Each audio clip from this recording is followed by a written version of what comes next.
Hey guys, welcome back to the channel. This is story about what if Naruto has a dragon bloodline part 1. Before I start, please do support for more amazing content and comments for part 2.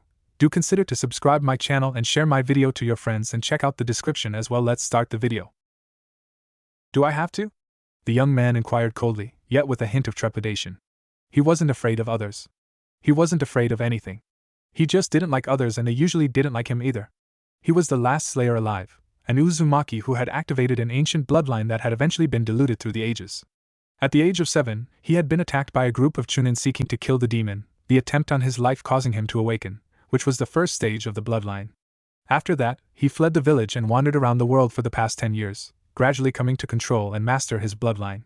It wasn't until almost a year ago that he returned to Konoha and took to living in a cave just beyond the village's outskirts, having found caves far more comfortable than normal houses or apartments.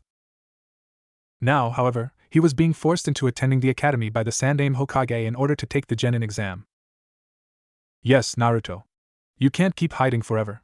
The elderly Sandaime Hokage replied softly with a warm smile, having become something akin to a grandfather to the young man. They stood outside of a classroom in the academy with Hiruzen in his Hokage robes like usual while Naruto was hidden beneath a hooded black cloak. Sighing heavily, Naruto slowly and reluctantly removed the final barrier between him and the world, passing it over to the Hokage. Standing at 6 feet 5 inches with a muscular and lean build and a feral aura, Naruto had bronzed skin that was almost the color of caramel, an array of dark crimson tribal markings covering his body with smaller, more intricate white tribal markings inside the red markings. His once golden blonde hair was now a dark maroon, reaching down to his waist in a shaggy mane that was pulled back into a low ponytail, while his bangs framed his face in rugged curtains that hung down below his broad and muscled chest. His once bright and ever-cheerful blue eyes were now a menacing ruby with thin black slit pupils in either iris as both red discs floated in pools of ink darker than night. In his jaws, he had 4 sharp fawn-like canine teeth that stuck out from behind his lips slightly amongst teeth that were sharper than what was normal. His fingertips were armed with pitch-black claws confirmed to be sharp enough to rip and shred metal as if it were paper, while shorter black claws of identical strength adorned his toes, and his ears were slightly longer than normal and pointed. 3 dark crimson markings decorated either of his cheeks that trailed down the sides of his neck and curled forward, connecting in the center of his chest where they formed a ring around a white circle. Decorating his entire back was a set of dark crimson tribal markings that formed an image of stylized overlapping scale-like designs, the intricate white markings that filled the red markings giving the image better detail and clarity. Like usual, he was dressed in a pair of baggy dark crimson pants that lightly dragged on the ground and hid his feet from view, while white tribal flames decorated the leggings from the cuffs up to his knees, a pure white rope tied around his waist for a belt with the 2 ends having been dyed blood red, white cloth wrapped around his hands and forearms that left only his clawed fingers uncovered. A pair of dark crimson ANBU-style bracers strapped to his forearms over the wrappings with an additional plate covering the back of his hands, white cloth wrapped around his feet and ankles that left his toes and heels uncovered, dark crimson greaves strapped to his shins over the wrappings that included an armored plate that covered the tops of his feet, and a dark green 3-inch long hexagonal gem hanging from a black cord with a pair of large 4-inch long fangs flanking the crystal. Crossed behind his waist were a pair of short swords made from what seemed like giant fangs or bones that had been shaved and sharpened into dangerous weapons with black leather wrapped around the foot-long handles, while the narrow and slightly curved blades were roughly 2.5 feet in length. The only thing he didn't like about himself was the fact he was so big, but at least it was better than being a scrawny midget, in his opinion. "Are you sure there isn't another way?" Naruto asked quietly, casting a mildly hesitant sidelong glance at his surrogate grandfather. Hiruzen could only smile and chuckle at the young man's reluctance. He couldn't blame him. Wordlessly, Hiruzen ushered him into the classroom, disappearing via Shunshin before Naruto could turn around. Growling quietly under his breath with a slight snarl, Naruto turned to face forward again, only to go silent and freeze in place, his eyes widening slightly at the sight of so many people being in one room. "Uzumaki Naruto, correct?" The scarred Chunin inquired, getting a slight nod from Naruto as he recomposed himself and looked at the man, who was a little unsettled by his eyes and overall appearance. General reaction. "Nothing to worry about." The Chunin then smiled, introducing himself. "I'm Yumino Irika, but for the remainder of the day, please just call me Irika-sensei. Now, if you'll please go have a seat, we'll get started with the genin exams." Naruto was silent as he turned his gaze back to the rest of the classroom, searching for a spot that would prove beneficial and amiably comfortable, while idly noticing how they all looked a couple years younger than himself. Spotting a young Hyuga woman in the back that was blushing and looked away briskly when he looked in her direction, Naruto decided she would prove the least abrasive. Sitting down, Naruto forced a small smile on his face, deciding to politely introduce himself to her. "Hello, I'm Uzumaki Naruto. Hyuga Hinata.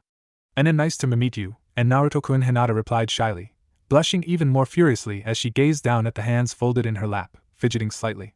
Glancing at the young woman, Naruto gave her a once-over, examining her more closely than he had while searching for a place to sit. Standing at an even 5 feet, 15-year-old Hyuga Hinata held a slender and lithe frame that was hidden beneath a pair of baggy and airy pants with slits in the sides at her hips, a black skin-tight backless and sleeveless top that did little to hide her impressive D-cup bust and slim waist, black skin-tight arm warmers that went from her wrists up to the middle of her biceps, a lavender-colored sash wrapped around her waist, a pair of black shinobi sandals on her feet, and a baggy lavender hoodie over her top with white sleeves and lavender cuffs. Her eyes were the usual pupil-less white as all Hyuga, but her gaze was soft and kind-hearted. Her skin was a pale cream color and unblemished, the smooth curtain of waist-length obsidian hair contrasting heavily with her complexion. He could only assume it was normal for her, but she had the hood pulled over her head with her hair pulled forward over her left shoulder, and her hands were hidden inside the cuffs of her sleeves, looking almost as if she just wanted to disappear into her jacket.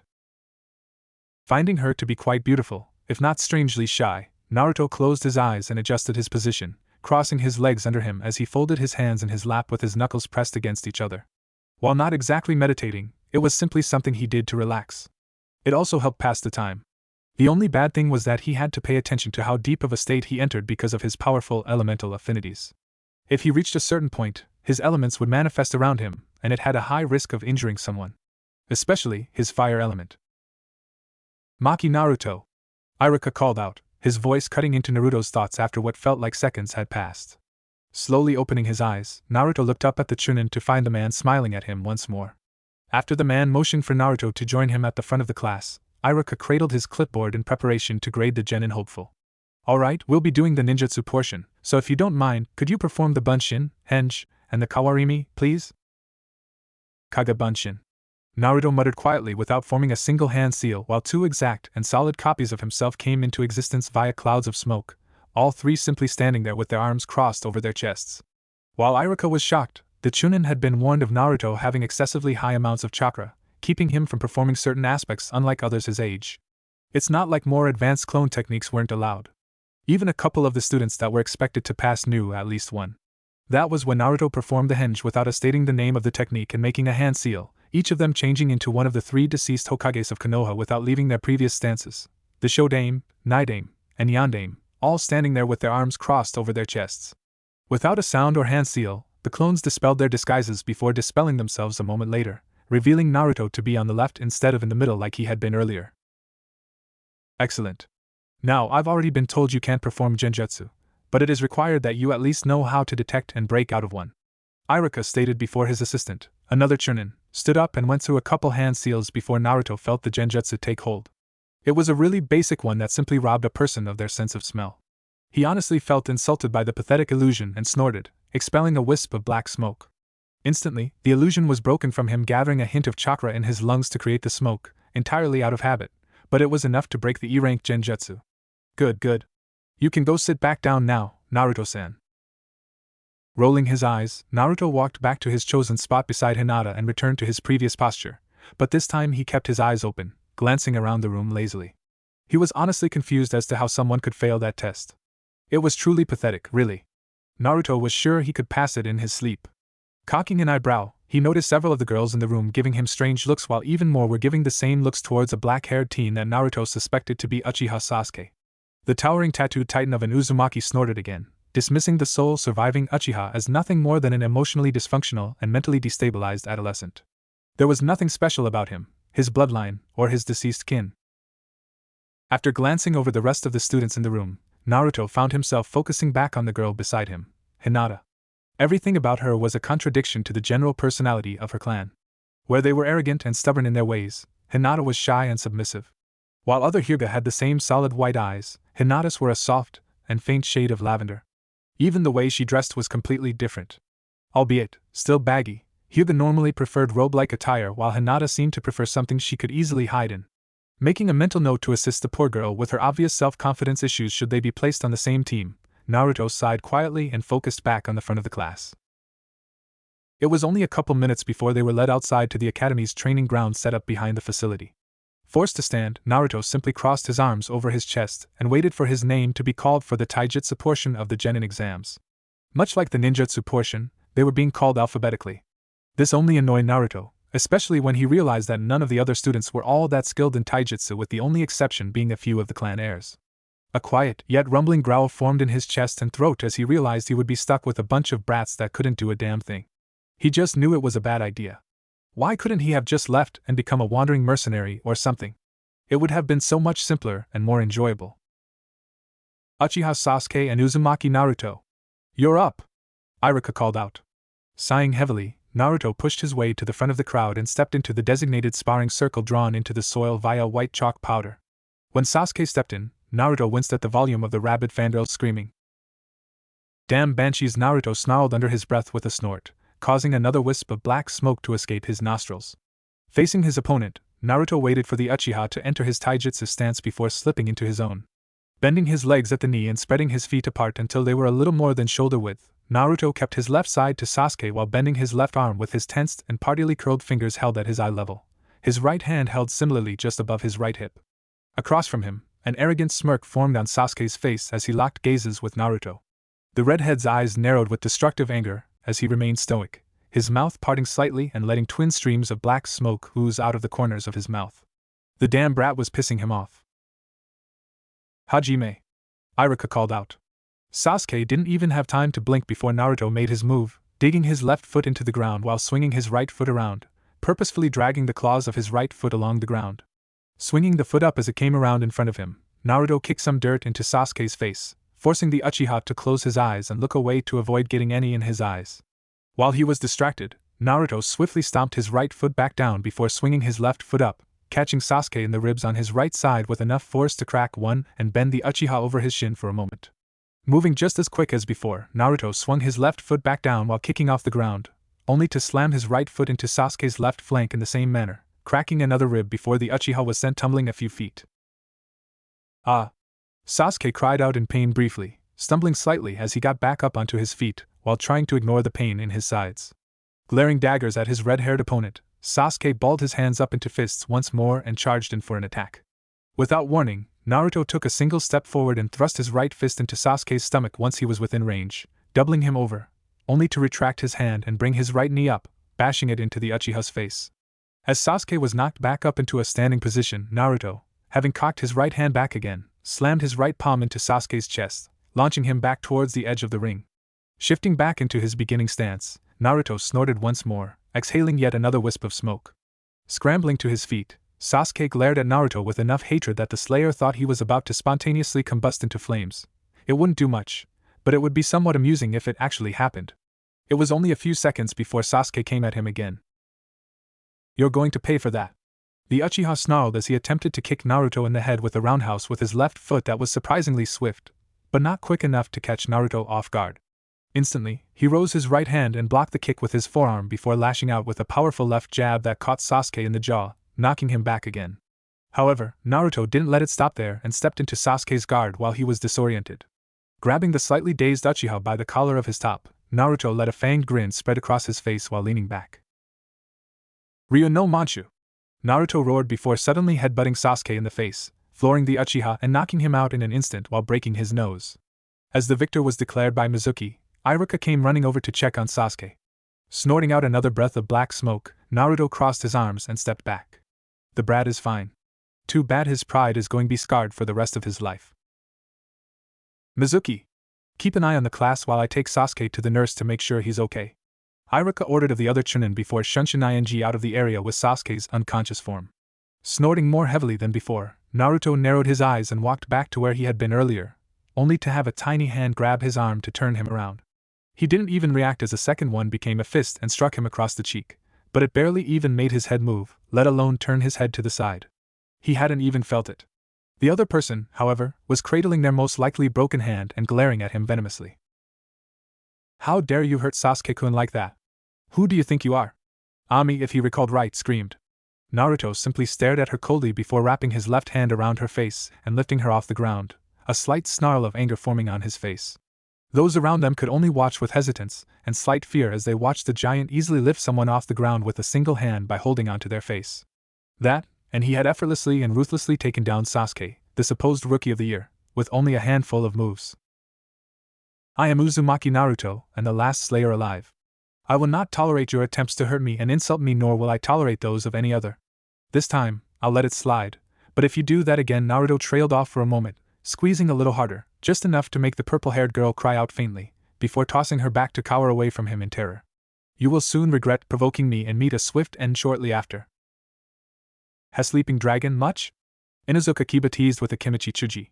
They immediately tensed up when Naruto glanced at them over his shoulder with a smirk, his eyes narrowed slightly with amusement. He liked the sound of that, a sleeping dragon. What better way to describe him than as such? Ignoring the others, Naruto returned to his spot at the back of the crowd, crossing his arms over his chest as he leaned back against a tree. His smirk became a slight frown, however, when he realized it wouldn't be much longer before he ascended, achieving the next level of his bloodline. He internally dreaded that day, knowing his life would only get more irritating afterwards. Why do Slayers have to keep evolving? Naruto mentally grumbled as he slouched slightly for a moment. A long and deep growl continued to rumble in Naruto's chest as he sat at the back of the class by himself, black smoke oozing from his nostrils as he glared at the far wall with his arms crossed over his chest, his Konoha Hitai tied around his left bicep on a strip of black cloth. He had been assigned to a team, but not just any team. No, it had to be that one. Team 7, under Hatake Kakashi, consisted of himself, Uchiha Sasuke, and Hyuga Hinata. What angered him so much about the team assignment was the fact he had been placed with the Uchiha. That and their sensei was 2 hours late. He was just thankful that the purple-haired banshee from earlier had failed the taijutsu portion and the accuracy test, resulting in her failure to graduate to genin. Fuck this. I'm going somewhere else. Naruto finally snarled as he stood up and moved to leave, only to have the door slide open and reveal the one-eyed jounin that was to be their sensei. Clenching his jaw tight, Naruto glared into Kakashi's lone eye before snorting out a puff of onyx smog in the jounin's face before stepping aside to let him in. You're late. I got lost on the road to life, Kakashi lied pitifully, succeeding only in making Naruto snort out another cloud of black smoke while Hinata gained a slight frown on her face with Sasuke simply glaring heatedly at Naruto, plotting his revenge against the redhead. Smiling at them, he motioned for his new students to follow him before leading them to the roof. Sasuke and Hinata sat down on the steps to the balcony while Naruto leaned back against the railing of said balcony behind them, his arms crossed over his chest and eyes locked on the jounin. Okay, let's begin with some introductions. I'll go first to start things off. I am Hatake Kakashi and I have no real desire to tell you my likes and dislikes. Dreams for the future? And I have lots of hobbies. You're next, Smokey. My name is Uzumaki Naruto and I am the last living slayer of the Uzumaki clan. Naruto began with a growl and a glare at first, irritated by the nickname. His mentioning of being a slayer confused Hinata slightly, didn't faze Sasuke, and made Kakashi's lone eye widen slightly in surprise. I like fire, caves, and meat. I dislike arrogance, ignorance, stupidity in general, cowardice, and I will not tolerate the mistreatment of females. My dream is personal and I refuse to share it. As for my hobbies, training and sleeping. I didn't think sleeping could be considered a hobby, but okay, Yuri up, white eyes. Kakashi remarked, making Hinata seemingly sink further into her jacket at the apparent moniker she had earned herself due to her clan's eyes and jujutsu. I am Hyuga Hinata. The dark-haired young woman responded, her voice soft-spoken and timid with a slight stutter, but it did catch more of Naruto's attention. He narrowed his eyes slightly, wondering what had happened to make her so nervous and submissive before silently vowing to do whatever he had to in order to fix that problem. I like G gardening and F flowers. I don't like burblies, fighting, or needless sex violence. My hobbies are making different medicines using the herbs I grow in my garden. And my D-dream is to one D-day unite the M main and B branch houses of the High Hyuga clan and abolish the CA caged bird seal. Your turn, sunshine. Kakashi stated calmly. Completely disregarding what the Uchiha had to say, Naruto focused his attention on a lizard that was on the railing beside him. It was an unusual one that Naruto found quite interesting due to its coloration. Its body was a turquoise blue with dark maroon stripes running horizontally across its back with a dark maroon ring on top of its head that had a small dark maroon dot in the center of it, its underbelly being a beigish color, while its eyes were a unique red-orange with black vertically slit pupils. Slowly lowering his hand down to the railing, Naruto was kind of intrigued when it fearlessly crawled into his palm. Lifting it up so that it was eye level with him, he maintained his blank look of disinterest as he entered a staring contest of sorts with the gecko up until he heard someone laugh about something, making Naruto jump slightly and blush ever so faintly, but it was hard to tell due to the red markings on his face. What did I miss? Naruto mumbled as he glanced over at Kakashi, who was smiling at him and chuckling still. That was when Naruto realized that they were the only ones there. You've been staring at that lizard for more than 10 minutes now. The others have already left," he commented, making Naruto sigh heavily before gently setting the gecko back down on the railing and turning to leave while stuffing his hands in his pockets. Before he got too far, Kakashi called out to him while lazily walking after him. "I was wondering if you'd answer a few questions for me. Would you mind?" "You're a lazy fool with no sense of time, but fine. Ask your questions," Naruto remarked, regaining his rather cold and somewhat cruel demeanor as he stopped and turned to Kakashi, crossing his arms over his chest. "Earlier, you mentioned you were a slayer. I once knew an Uzumaki, and she mentioned that name once before. Would you mind explaining what a slayer is?" the Jounin inquired, making Naruto sigh, knowing that Kakashi was talking about his mother. Not wanting to be overheard by anyone that might be listening in on their conversation, Naruto suddenly grabbed Kakashi by his flak vest before using a shunshin that surrounded them in a swirling vortex of fire that died out a moment later. Reappearing outside of the entrance to his cave, Naruto released the man and motioned for him to follow. "What are we doing here?" "I don't want others hearing what I'm undoubtedly going to end up telling you.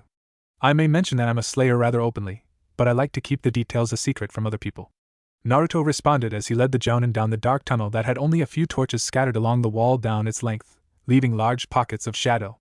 After a couple minutes, they eventually reached a large open chamber. Kakashi could only stare on in amazement, finding it to be a hidden paradise of sorts.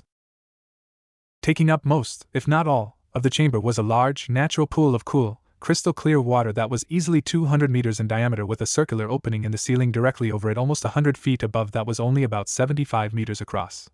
Sitting in the center of the pool was a 50-meter-wide island of smooth stone with a narrow path of smooth river rocks leading from the shore in front of the tunnel to the island and from the back of the island to the other side of the lake. 2 steel posts stuck out of the rock at one side with a large hammock hanging from them while what appeared to be an anvil, a hammer, a pile of unshaped metal, and a pile of random metal objects sat off at the other end of the island. Hanging from the edge of the hole above the island were innumerable leafy vines that nearly reached all the way down to the water, creating a privacy curtain of sorts around the island while even more vines stretched out across the hole to the other side, creating a natural screen of shade that kept the lighting at a comfortable level. Kakashi noticed another tunnel at the back of the chamber, but he couldn't see anything beyond that due to the black bear fur veiling the opening. He could only assume it was Naruto's bedroom or something. "Come. Sit," Naruto offered as he took a seat on a large, smooth rock at the edge of the water with his legs crossed under him and his hands folded in his lap, his knuckles pressed together, just as he had been sitting while back in the classroom. Kakashi sat down on a second rock that was a couple feet away from the one Naruto was sitting on. "You asked what a slayer was, correct? A slayer is an Uzumaki that has awakened a very ancient and powerful bloodline that had once been thought lost to us. It had become so rare that the last slayer to awaken their Kirinketsu before me died almost 50 years before the Shodaime founded Konoha with the Uchiha clan. As of now, I am both the last known living Uzumaki and the only slayer left, but a strange anomaly about me is that my slayer blood is much more potent than what it normal should be due to my ancestry and lineage." "I see. However, it doesn't exactly answer my question fully. What is this bloodline you speak of? What makes it as powerful as you say it is?" Kakashi inquired, but he figured he already knew the answer after glancing over Naruto's tattoos and seeing him breathe smoke several times already. The bloodline is called Kirinketsu and it has multiple stages. The first is the awakened stage, which is actually where I am right now, but I'll soon be achieving the next stage, which is the ascended stage. When a slayer activates their Kirinketsu, they are considered awakened slayers and develop the same markings that I myself bear, but at a progressive rate, showing how far they are in their training and how close they are to reaching the ascended stage. They also gain a very powerful fire affinity alongside their natural element, or elements, which are earth and water for me," Naruto explained, turning his eyes over to the still mirror-like surface of the water beside him. "Like I just said, the ascended stage is the next level. When a slayer reaches that stage, they will sometimes grow a pair of horns on their head and always start to develop armor-like scales on their body. Some have even been reported to grow a tail, but that was a rare trait even when slayers were common. Anyway, the third stage is that of the adult stage, which is mostly just a medium between the ascended stage and the final level, the elder stage. In the adult stage, the slayer's scales will grow denser and thicker along with spreading a little more while their abilities will be boosted such as a faster healing factor, hotter flames, greater physical strength, and the like. Adult stage slayers will also always grow horns if they didn't have them already alongside gaining another boost in their abilities, and their scales spreading a bit more. In the last stage, the elder stage, the slayer's scales will spread to a couple more places on their body, their horns will grow more prominent, and elders have been reported to grow wings that actually gave them the capability to fly, but very few slayers ever lived long enough to reach that stage mostly due to the wars, the clan wars, to be specific. While everything isn't quite that simple, I'm sure you understand that I can't simply reveal everything about my bloodline to you, seeing as you are not one of my clan, nor is there a proper reason for me to explain everything to you. No, that's alright. Kakashi, despite the response, was rendered speechless for a few moments by the knowledge, his lone visible eye wide with surprise. If you don't mind me asking, just what can a Slayer do? As I mentioned earlier, we have very powerful elemental affinities. One is always fire. The other element, or elements, vary depending on the person. These powerful affinities allow Slayers to utilize raw elemental chakra manipulation in combat instead of having to rely on ninjutsu. An example of which is one of the most basic abilities a Slayer has. It is the ability to actually breathe fire and not in the form of a katan technique. Naruto explained, and just to ensure Kakashi got the point, Naruto turned his head to the side before taking a deep breath and exhaling, breathing out a stream of white-hot flame that made Kakashi recoil slightly due to the searing heat that accosted him from several feet away. Stopping and facing Kakashi once more as black smoke leaked out from his mouth, Naruto lazily waved his hand to clear the smog from in front of his face. We are also gifted with great physical strength that allows us to crush even diamonds in our fists during the later stages of our bloodline's evolutionary cycle. We have powerful natural healing abilities that grow stronger as our Kirinketsu awakens further, a longer lifespan than what is considered normal due to our originating Uzumaki lineage, and we're very agile. But the level of such usually depends upon the Slayer's build, like it normally would for anyone else. Other than that, most of what we can do is limited by our will and what we learn from the clan scrolls. However, I am quite sure you already know, but I am not just a Slayer. You mean the QB, right? Kakashi inquired seriously, getting a nod from Naruto. Yes. On the night of my birth, it attacked Konoha and was sealed into me by the Yondaime, your sensei, might I add. Naruto began while locking gazes with the Cyclopean Jounin. Anyway, I figured I would warn you of that because I do not know how I will behave while progressing to the ascended stage. I might go into a berserker rage if the QB acts up. For now, that's all I will tell you. Alright. Thank you for your time. Oh, and don't forget to come to Training Ground 13 by sunrise tomorrow morning. Kakashi responded before standing up and walking away, heading down the tunnel towards the exit. Watching the man leave, Naruto sighed quietly before standing and stretching. Humberbeck sounds good right about now, Naruto mumbled to himself as he stood up, scratching under his chin as he made to leave his humble abode in search of dinner. Kakashi was far from weak. He had made Jounin at the age of 13. He was among the strongest of Jounin in Konoha. He had been trained by the Yondaime Hokage himself. He had a Sharingan for a left eye. He had participated in and survived the Third Great War. He had been an ANBU captain. He had copied 1,000 techniques.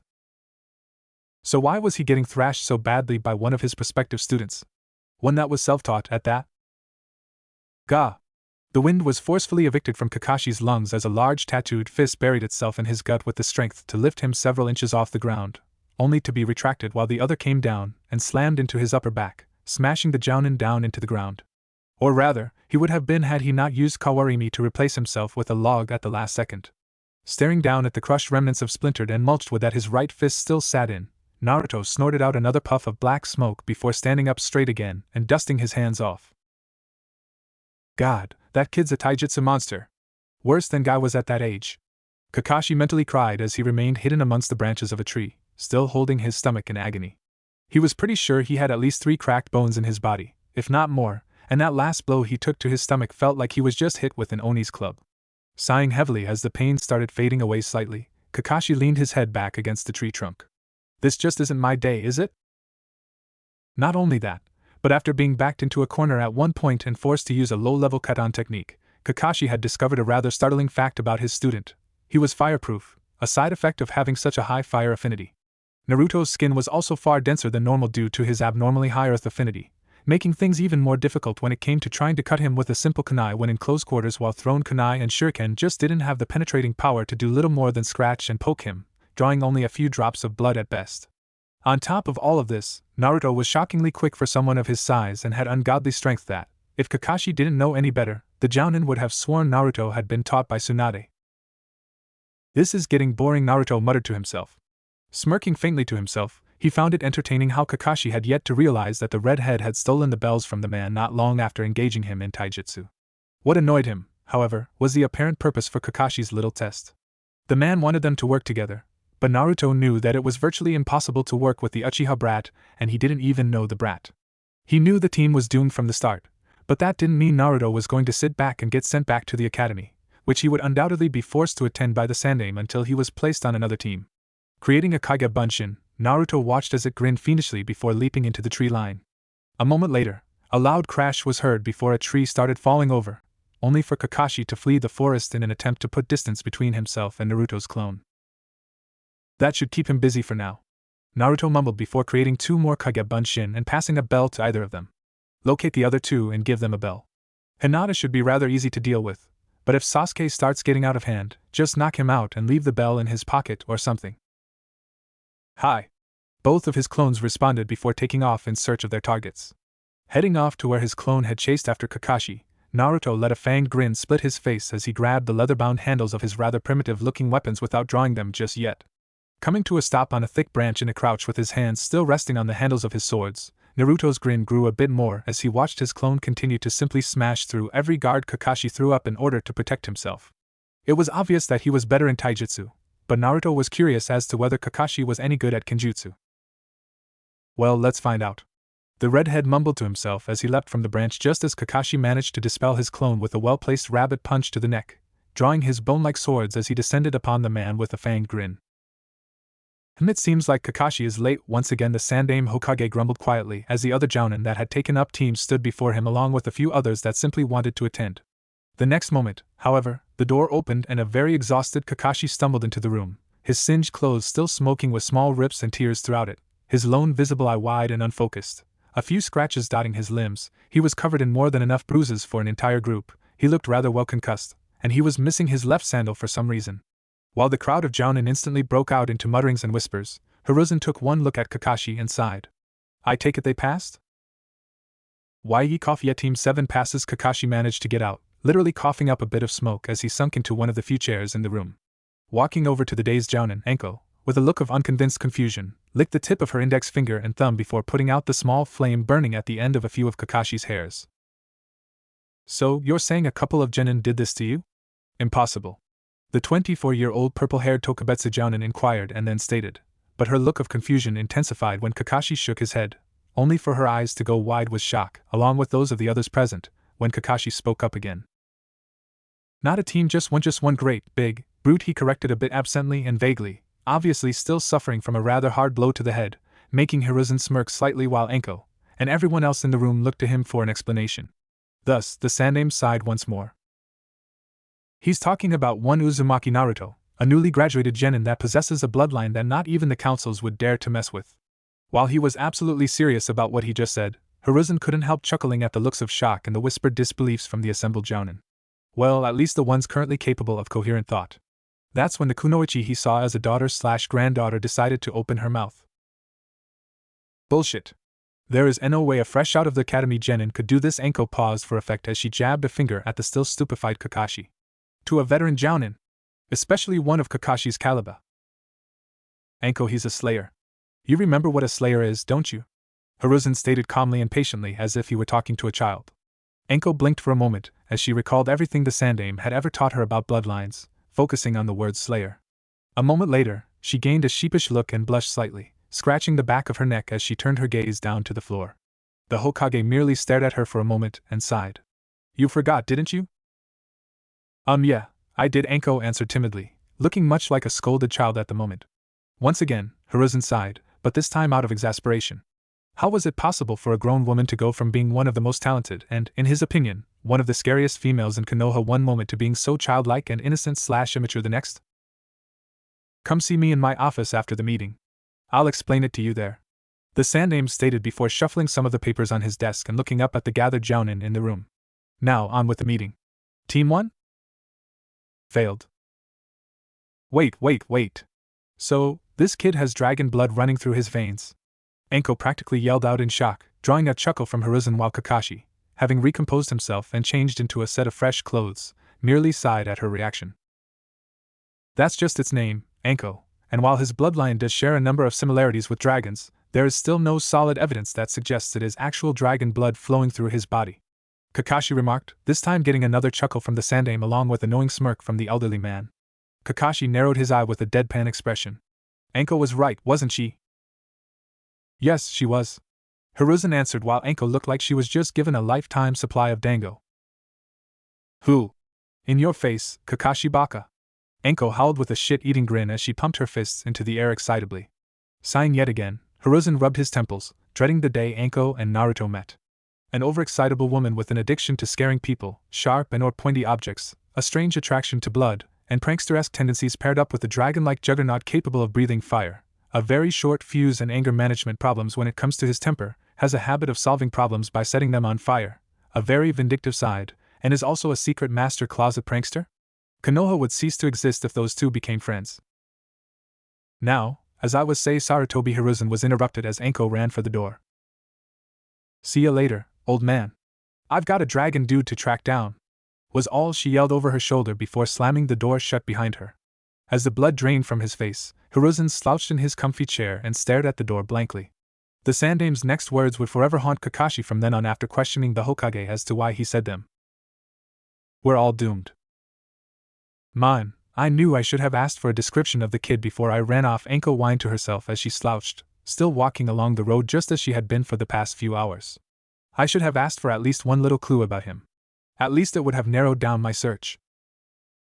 What the fuck do you mean you don't serve my kind here?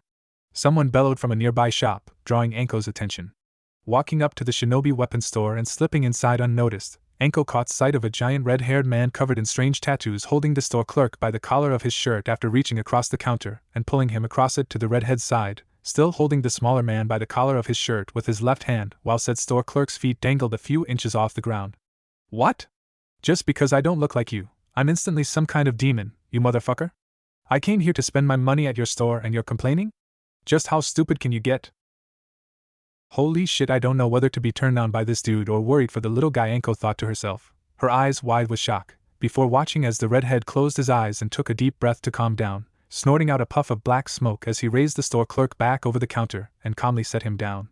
Letting the shaking and scared shitless man go, he stepped back and held his hands up for a moment, taking another deep breath while simultaneously exhaling a cloud of dark smog as he restrained the urge to burn down the store and cremate the idiot in front of him. You know what? You're just like everyone else, looking down on me just because I don't look normal. You're not even worth my time, asshole. The redhead growled out before turning around and heading towards the door, his black and red eyes momentarily locking with Anko's brown as he passed by her before looking forward again, actually ripping the door off its hinges on his way out just to relieve a bit of anger and letting it lie in the middle of the street as he left. Now curious and suspicious of the man that might just be her original target of interest, Anko left the store and jumped to the nearest roof, following the redhead from higher ground and a fair distance from him to reduce the chance of being detected. Geez, I feel kind of bad for the guy, being ostracized just because he doesn't look like everyone else. Anko mused to herself, noticing how the people in the streets were parting to give the redhead a wide berth, not wanting to be near him. Thinking back on what little she had actually been told about the Slayer, Anko recalled that he hadn't actually been in the village since he was 7 when his bloodline awoke and had returned only a year ago, but didn't go out much, if at all, and didn't really have any friends. He hadn't even joined the academy until just the other day, and that was only so he could take the genin exam.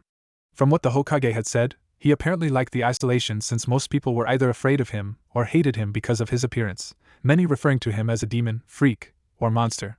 Anko couldn't stop the frown from forming at the thought or the look of sadness and understanding from showing in her eyes, having been treated similarly due to her past.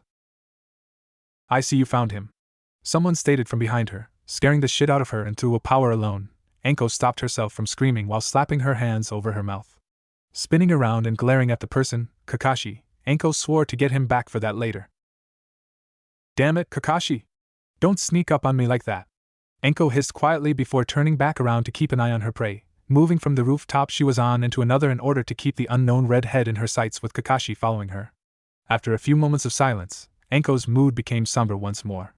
Kakashi was his life always like that? Unfortunately, yes. The silver-haired Jounin stated quietly while putting his Ika book away, watching as Naruto snarled rabidly at a civilian that had decided to openly call the redhead a demon and told him to go back to hell, where he belonged, but the genin otherwise ignored him. Without openly telling Anko Naruto's identity, Kakashi decided to drop clues in his explanation of the teen's life, wanting her to figure it out on her own. When he was younger, his life was far harder than what it is now, but that's only because people don't recognize him anymore. At the age of 3, he had been kicked out of the orphanage and was forced to live on the streets. Almost every couple days after that, he would be beaten by drunk civilians.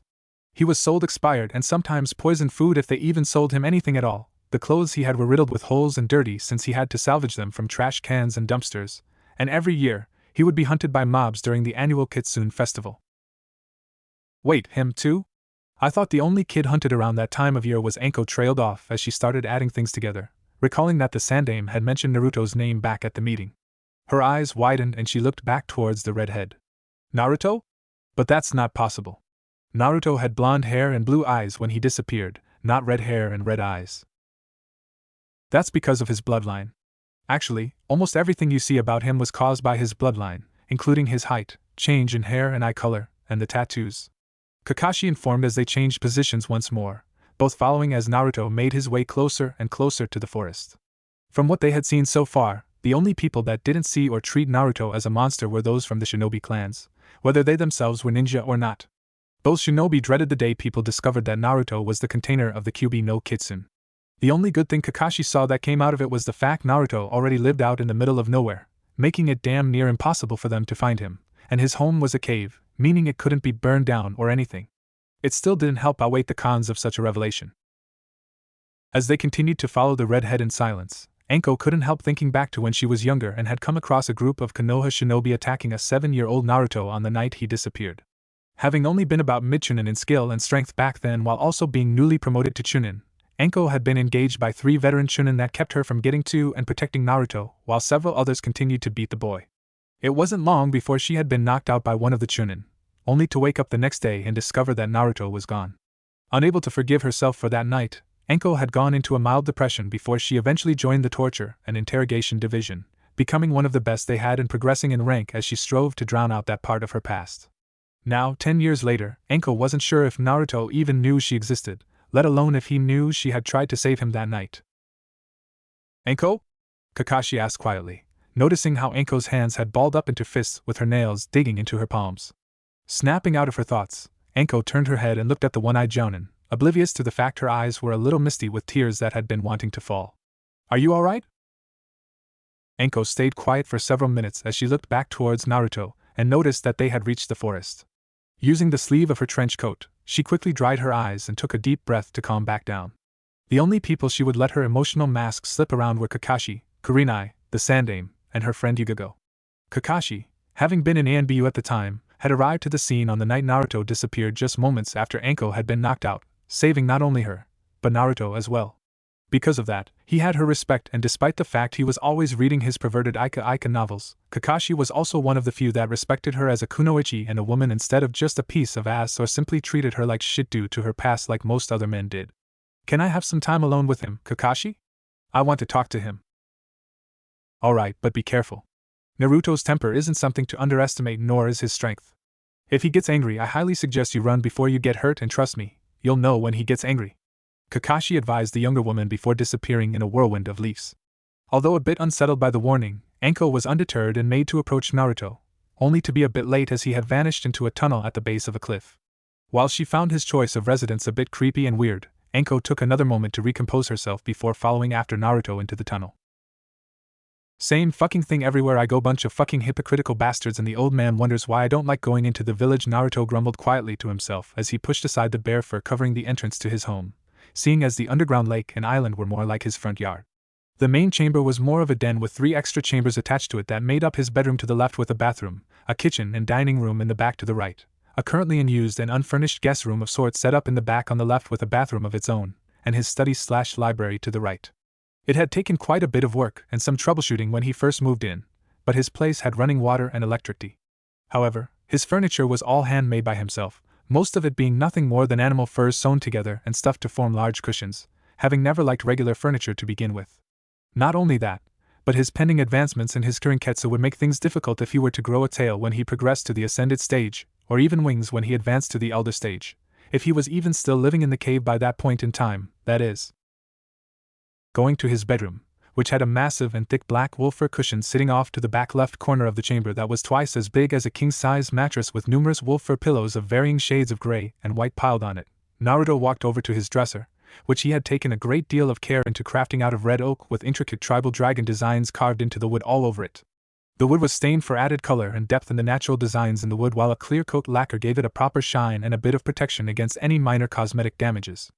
Taking his bracers and greaves off, he set them down on top of the dresser before taking off the wrappings around his forearms and shins, taking a moment to neatly roll them up and set them aside on the dresser before pulling his bone swords free of his belt and setting them down on the stand on top of his dresser, something he had crafted for them out of cedar and stained to be a darker color with a polished surface just like his dresser.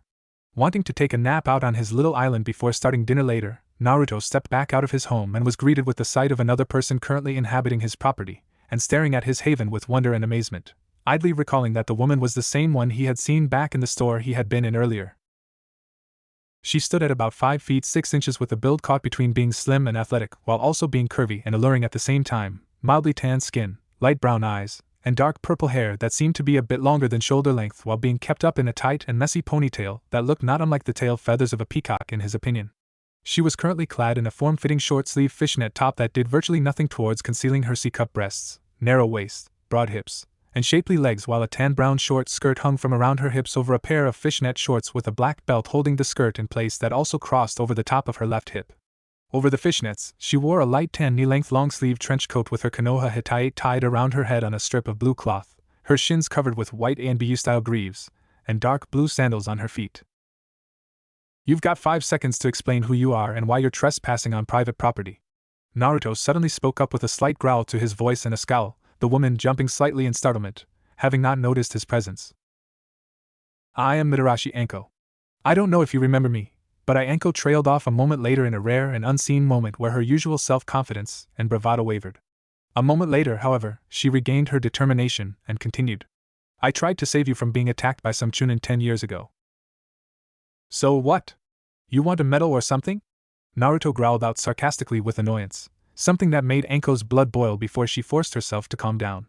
She knew it was just a self-defense mechanism, having one similar to it herself. His, though, just seemed to be able to get under her skin a whole lot quicker than her own. "Look, Anko, was it? It happened 10 years ago. Get over it. It's not like anything could be done about it now, and to be completely honest, if I knew then what I know now, I would have told you to fuck off because my bloodline wouldn't have awoken otherwise." "Why you?" Anko growled quietly, finally losing her cool and marching up to the giant that tried to turn around and head back inside, only to grab his arm and turn him back around, glaring up at him as she stood no more than only a few inches away from him while restraining herself from simply punching him in the face.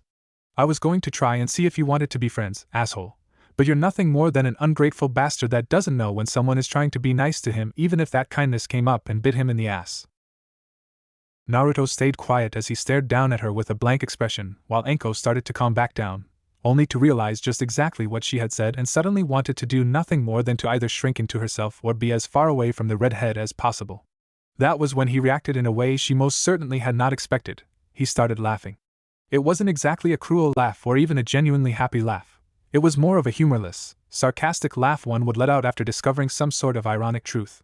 After a few moments, he finally started to quiet down and wiped an imaginary tear from his eye before giving Anko a fanged grin that made her a bit nervous. "That was a good one. That's the first time anyone's had the balls to stand up to me like that, and I've got to say I kinda like it." "Huh?" Anko mumbled quietly in confusion and shock, Naruto's reaction having thrown her for a loop and promptly ceased all of her higher brain functions. As Naruto walked around her and started heading towards his island, Anko was slowly regaining the ability to think, gradually coming to realize after a few seconds that Naruto had been testing her will and constitution. In simpler words, he was wondering if she'd just roll over and submit or stand her ground and strike back. What she didn't realize, however, was that Naruto was actually telling the truth when it came to the night his bloodline awoke. Snapping back into focus, Anko spun around and jogged to catch up to Naruto just as he reached the curtain of vines, using his hand to gently part the natural screen so he could enter his actual sanctuary, even going so far as to politely hold the vines to the side so that Anko could follow behind him. Looking around, Anko found herself lost in the natural beauty of the environment once more. "What is this place?" "I found this cave when I came back to Konoha last year. Since then, I carved a few rooms out of the rock in the back to make an actual home for myself while this here is my personal safe haven, my happy place, as it were," Naruto explained while walking over to his hammock and lying down in it, relaxing with his hands clasped together behind his head while he stared up at the tapestry of vines closing off the hole above them. A little surprised by the redhead's response, Anko leaned against the pole at the end of the hammock Naruto's feet were at. "Did you know that you're the first person that I've actually allowed to set foot on this little island since I found this place?" "Why am I so special?" Anko asked while looking away in order to hide the faint blush on her cheeks, but she couldn't figure out why she was so affected by what he said. Without moving from his spot, Naruto casually shrugged as best as he could in his current position. I don't know. I guess it's because you're the first person to actually stand up to me like that. The old man doesn't count. Naruto responded offhandedly, but Anko could tell he was being truthful. What he didn't tell her, though, was that it was mostly because she wanted to be his friend. People are usually intimidated by my size or my attitude and thus tend to back off a lot instead of continuing to argue or fight, especially after they find out just how strong I am. Because of that, I guess it's just sort of refreshing whenever someone stands up to me. It keeps me level, you know? Really, I only respect strength now and cowards just piss me off. You're not like I thought you would be. Anko spoke up after a few moments of silence, her statement getting a cocked eyebrow from Naruto as he glanced over at her. Granted, it's been 10 years since I last saw you and I didn't really know you back then to begin with, but I thought you would be like you used to be, all energetic and full of life, always cracking jokes and pulling pranks. You would always yell at the top of your lungs that you'd be the Hokage one day, too. Humph. Naruto snorted, causing a small wisp of black smoke to escape his nostrils as he turned his gaze back to the ceiling of plant life. As he did, his eyes became a little unfocused and cold, his tone growing a bit emotionless as Anko turned her head to look back at him. So it fooled you too, huh? Not surprising. Not even the old man could see through my mask back then. The reality of it all was that, back then, I would actually cry myself to sleep at night prior to the night my Kirinketsu activated.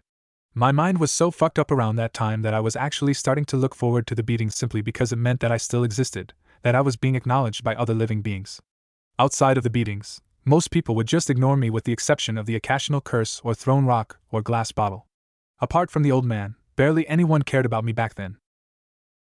"Two don't know what to say," Anko admitted quietly, bowing her head with a hint of guilt, only to get lightly kicked in the back of her head. Glaring up at Naruto, Anko was caught off guard a little when Naruto glared right back at her even more intensely while pulling something out from under him. Snorting and causing another puff of smoke to escape his nostrils, Naruto fiddled with the bamboo pen flute in his hand, having forgotten that he had left it in his hammock yesterday. It was a simple one made up of 9 pipes of varying lengths, but it was painted snow white with red tribal dragons coiled around the length of each pipe with the ends delicately carved into the shape of the gaping jaws of each dragon. Thanks to a couple hidden seals he had placed on it, Naruto didn't have to worry about the fragile fangs in the dragon mouths breaking or anything. He had even made sure to make it fireproof, along with most of his other belongings and clothes. Most people said he had an unhealthy obsession with dragons, but Naruto was just proud of who and what he was along with being proud of his heritage and ancestors. "Then don't say anything at all," Naruto mumbled as Anko pouted childishly and looked away while the redhead brought his pan flute to his lips after a moment of thought. Anko's eyes widened slightly when she heard music and glanced back at Naruto to find him playing his instrument. His eyes closed as he played a song of his own creation. Closing her eyes and letting the sounds wash over her, Anko couldn't help smiling slightly as a pleasant warmth filled her. Cracking his eye open after a few minutes, Naruto resisted the urge to smirk lest he mess up as a thought popped into his head. Wanting to play a bit of a prank on the woman, which would undoubtedly result in him getting his ass kicked, Naruto channeled a bit of chakra into his lungs and infused it with the air in them while also channeling a bit into the flute itself, using the only genjutsu technique he knew that he had developed himself and simply called Kirin no Yuta. What made it special was that he could manipulate it at any time to cause any kind of reaction in a person that he wanted instead of creating illusions. In this case, he was going to mess with Anko a bit and give her something to remember him by for the rest of time. Anko stayed silent as the warmth she felt grew a bit more intense as her heart started racing for no reason at all while the song gradually changed from calm and peaceful to something more lively, the chakra-infused sound waves resonating off the cave walls and growing stronger because of it. Gently biting her bottom lip as a fire began to build up in her core, Anko tried her best to fight off the new, unexpected and unbidden sensations filling her senses as her cheeks flushed a deep red, but it was a fight she was quickly losing as a thin sheet of sweat formed on her skin. Squeezing her eyes shut and turning away from Naruto's direction without making it seem obvious, Anko tried her best to regain control of herself, but it wasn't working, the unbridled feeling of sensual pleasure and carnal hunger only growing stronger as the song's tempo continued to increase in speed. Barely holding back an impish grin as well as containing the urge to laugh his ass off, Naruto kept playing the song, still watching Anko as he kept his right eye closed. He could tell she was near her limit, and that only made it all that much harder to keep from laughing for what he was about to do to her. Steadying the tempo out and switching the notes up, Naruto watched as Anko cringed slightly, barely managing to stay standing and having an even harder time with trying not to moan or whimper. Biting down on her bottom lip even harder than before, Anko gripped the waistband of her skirt with her left hand as tight as possible, while her right elbow was braced against the pole beside her in an attempt to look like she was standing in a more relaxed and casual pose. It was getting so damn hard to ignore now, her body betraying her mind as she struggled futilely to restrain herself, as she was almost on the verge of experiencing what she felt to be the most torturous and powerful orgasm she would have in her entire life, and she wasn't even having sex. Hell, she was still a virgin. What the hell is going on? Why am I behaving like this? This shouldn't be happening. Anko mentally cried out in frustration, desperation, and confusion as the music continued to fill her ears. As the melody began to reach a crescendo, Anko braced herself for what was about to happen, only for the music to suddenly go silent, leaving her wanting for more and without satisfaction. Unable to stand it any longer, Anko sunk to her knees while hanging her head, whining pitifully while Naruto's deep, booming laugh sounded off from behind her. Gritting her teeth with anger fueled by sexual frustration, Anko realized that Naruto had just been using a sound-based genjutsu on her. Seeing only red at that moment, Anko slowly forced herself to stand on shaky legs while walking over to stand beside Naruto's hammock. Without warning, she grabbed the edges of the hammock and flipped it over. Letting out a startled cry as he was unceremoniously dumped out of his hammock, Naruto just barely rolled out of the way of Anko's foot as she stomped down on the spot his crotch had been just a moment ago, but his laughter merely continued as he stood up a bit unsteadily while holding his aching ribs with one hand, his flute held in the other. He didn't have time to react, however, when a purple and brown blur slammed into him, tackling him to the ground and knocking his flute out of his hand. Straddling his waist, Anko raised her fists to start wailing on the red-haired asshole that had thought it would be funny to tease her in such a way, but before they could make contact, the Tokubetsu Jounin found her wrist held in Naruto's much larger and much stronger hands. "Grr! Let me go, you bastard!" Anko snarled as she struggled to break free, only causing Naruto to gain a shit-eating grin. "Why don't you make me?" he taunted playfully before leaning up and doing something that caught Anko completely off guard. He would later look back on that moment and wonder what it was that had provoked him to do such a thing, but he would never find an answer. "Fine then, you ass." Anko's pissed-off retort was cut short as their lips met in a brief kiss, causing Anko's eyes to go as wide as they could go while her face suddenly flushed a dark crimson. Still grinning a devil-may-care grin, Naruto leaned back, only for something else to happen that caught him off guard this time. Her mind still clouded with sexual frustration and the denial of gratification, Anko had proceeded to stop struggling against him and laid down on top of him, pressing her lips against his in a second kiss, this one being filled with passion and lust. Unable to resist at first, Naruto let his eyes close and started to return the lip lock, but when it came time for them to break apart for air a couple minutes later, Naruto regained his senses and tried to push Anko off of him. Enki was cut short when Anko kissed him again before nibbling on his ear with an irritated growl. "Shut up. You caused this."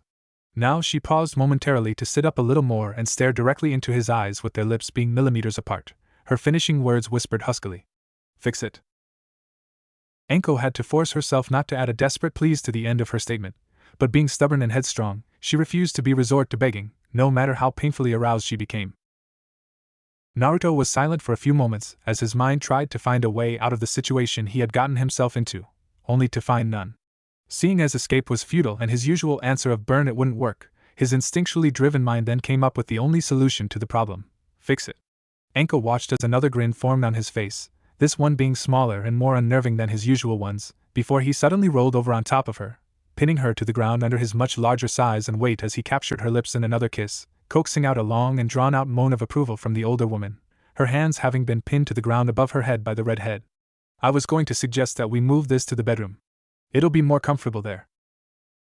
Anko, unable to find her voice and left breathless from the last kiss, could only nod slowly and numbly as her cheeks burned with another fierce blush, idly wondering what she had just gotten herself into as Naruto stood up with her in his arms, her wrists pinned behind her back and held in Naruto's left hand while he held the back of her neck with his right. Her legs tightly wrapped around his waist as they engaged one another in a battle of the tongues, both fighting the other for dominance. Something Anko was quickly losing as she struggled to free her hands. Through memory alone, Naruto managed to make his way to his bedroom without much of a problem despite the purple-haired distraction in his arms that absolutely refused to be ignored and seemed to demand his full attention at all times. Losing his grip on her wrists for only a split second, Anko took full advantage of it to shrug her coat off, which fell to the floor in a forgotten heap halfway between the brown bear fur door flap to Naruto's room and the bed. Moaning deeply into Naruto's mouth as he laid down on the bed on top of her, Anko's hypersensitive skin reacted to the soft and intoxicating feel of the wolf fur, nearly sending her over the edge as she gripped Naruto's shoulders. Tugging on Naruto's bottom lip with her teeth as they pulled apart for another breath of air, Anko pushed him up a little before reaching down and grabbing the hem of her shirt, pulling it up over her head before tossing it aside. As they engaged in yet another heated kiss a moment later, Anko managed to gain just enough leverage to roll Naruto over onto his back with her on top of him, only for her eyes to roll back in her head as another moan escaped her. Still fondling Anko's right breast with his left hand, Naruto channeled a touch of fire chakra into his hand while sitting up and taking the of Anko's left breast into his mouth, the heat of his fire chakra sending unexpected waves of pleasure through the kunoichi's body that were only intensified from him suckling her other breast. And then ARNGH. Oh god, don't stop. Pupils dilating thinly, Naruto started to lose himself amongst Anko's pleasured grunts and groans, his instincts screaming at him to mount the woman. However, he still retained rational thought through some miraculous event and knew better than to do anything she didn't want to do. Such restraint, however, was quickly thrown out the window when he felt Anko's hands fumbling with the rope tied around his waist in the place of a belt as their lips met in yet another passionate make-out session, making him smirk against her lips while a similar one formed on Anko's, both letting themselves get lost in the moment, the aftermath and consequences be damned. I'd kill you right now, but Anko trailed off for a moment, blushing fiercely as she glared at Naruto from across the room, lying on her back on the bed with a very comfortable and soft wolf fur blanket covering her naked form. Her blush intensifying, Anko looked away as she continued with what she was saying. But I can't feel my legs, asshole. Hey, you're the one that told me to keep going, Naruto remarked while throwing his hands up in mock surrender, his fawn-filled grin rendering the action meaningless.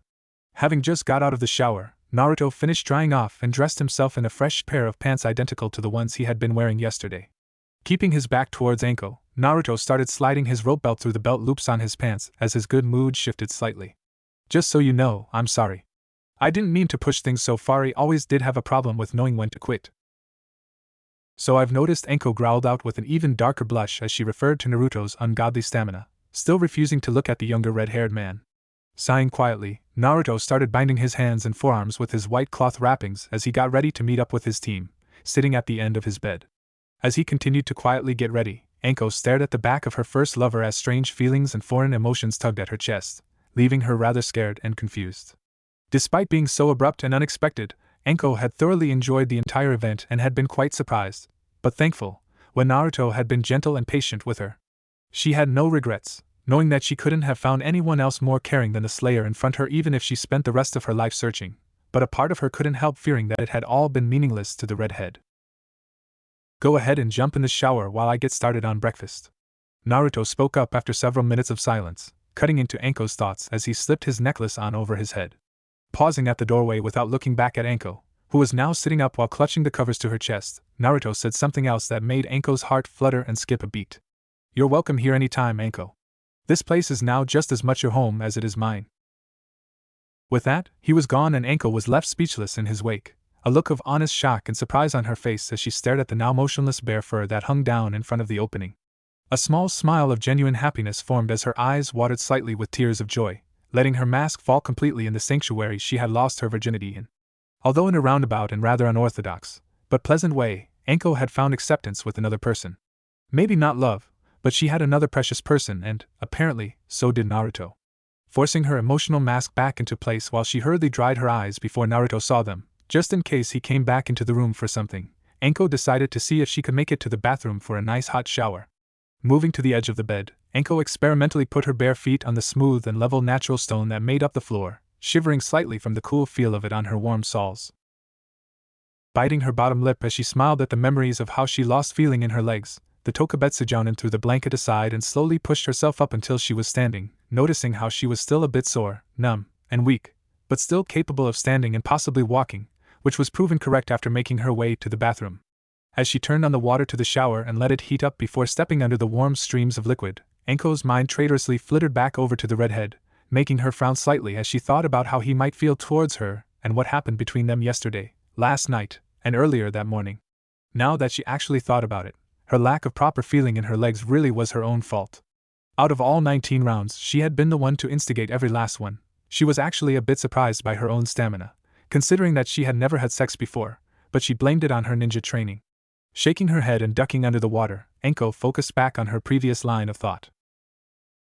I hope this isn't some twisted dream or a trick. I don't know what I'd do if it was, Anko thought to herself, suddenly feeling vulnerable, a feeling she loathed and despised with every fiber of her being. As similar thoughts drifted through her head, either adding on to or reducing her fears, Anko remained oblivious to the thoughts running through Naruto's mind. Operating on autopilot as he scrambled enough eggs to feed himself and his guest along with frying some shredded hash browns and diced venison sausage, Naruto couldn't stop himself from thinking about the woman currently using his shower.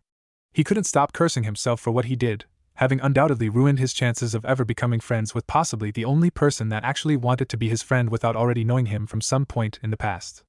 A few minutes went by before he heard the shower stop, making him sigh once more and slouch a little.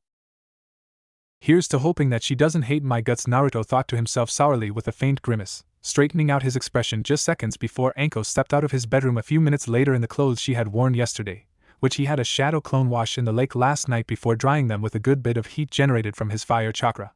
Setting a plate of food in front of Anko as she sat down at the table, Naruto stayed silent while sitting down and eating his own meal.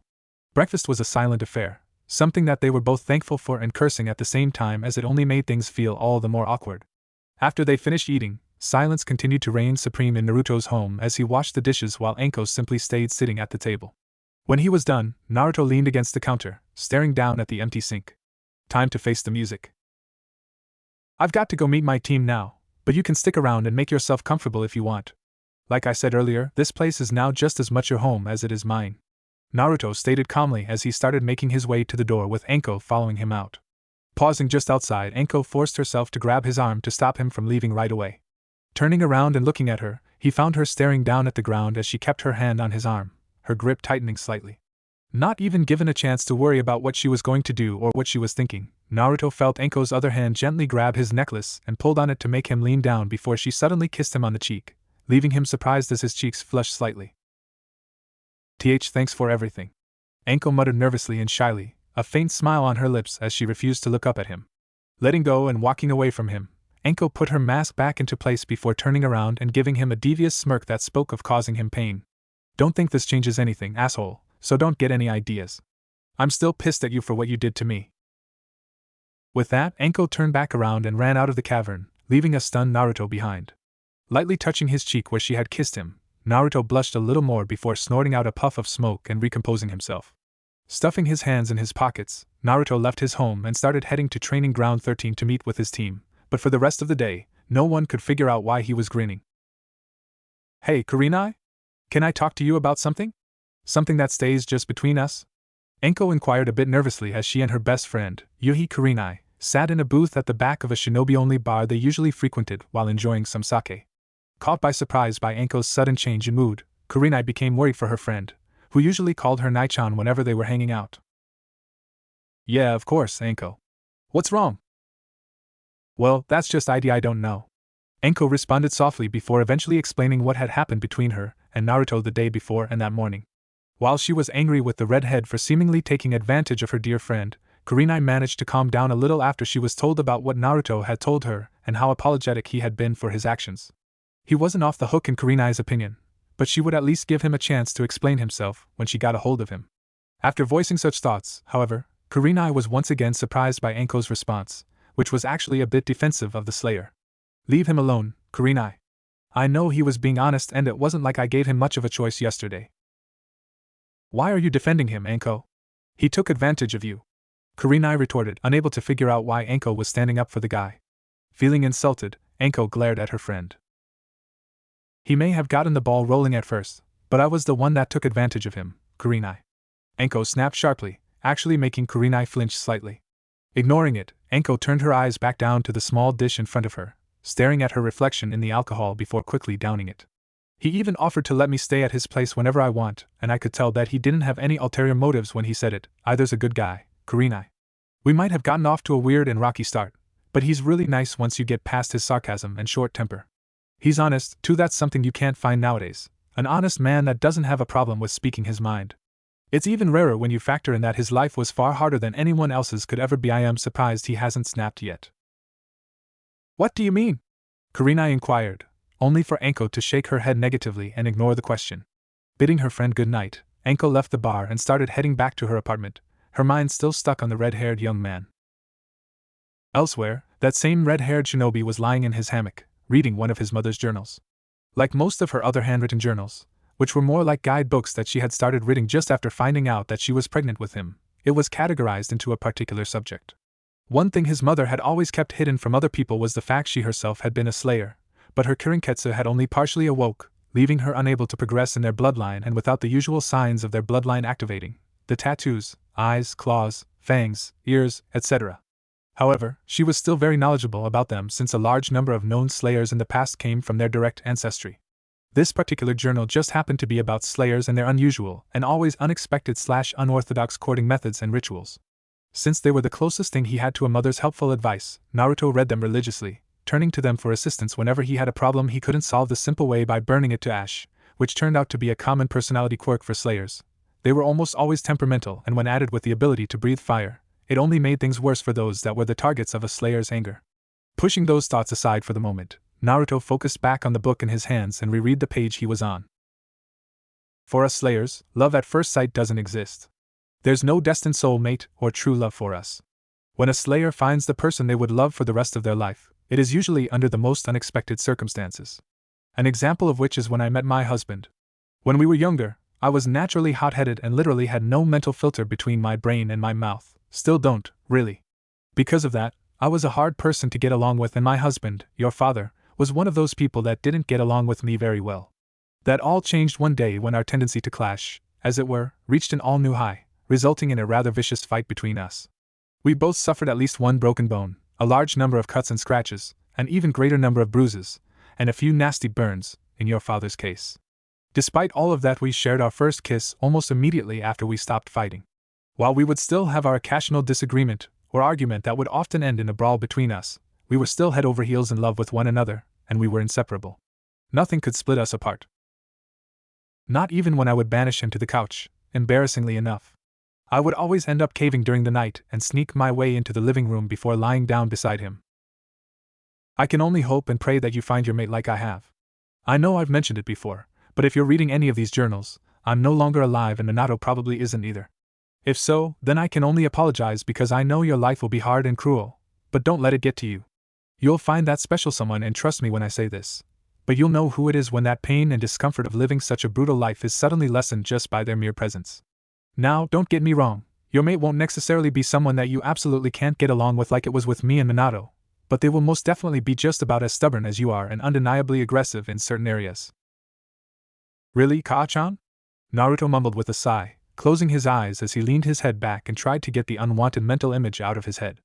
At least she had been honest. She really didn't have a mental filter, something he actually didn't have either. Now, was it a family thing or a slayer thing?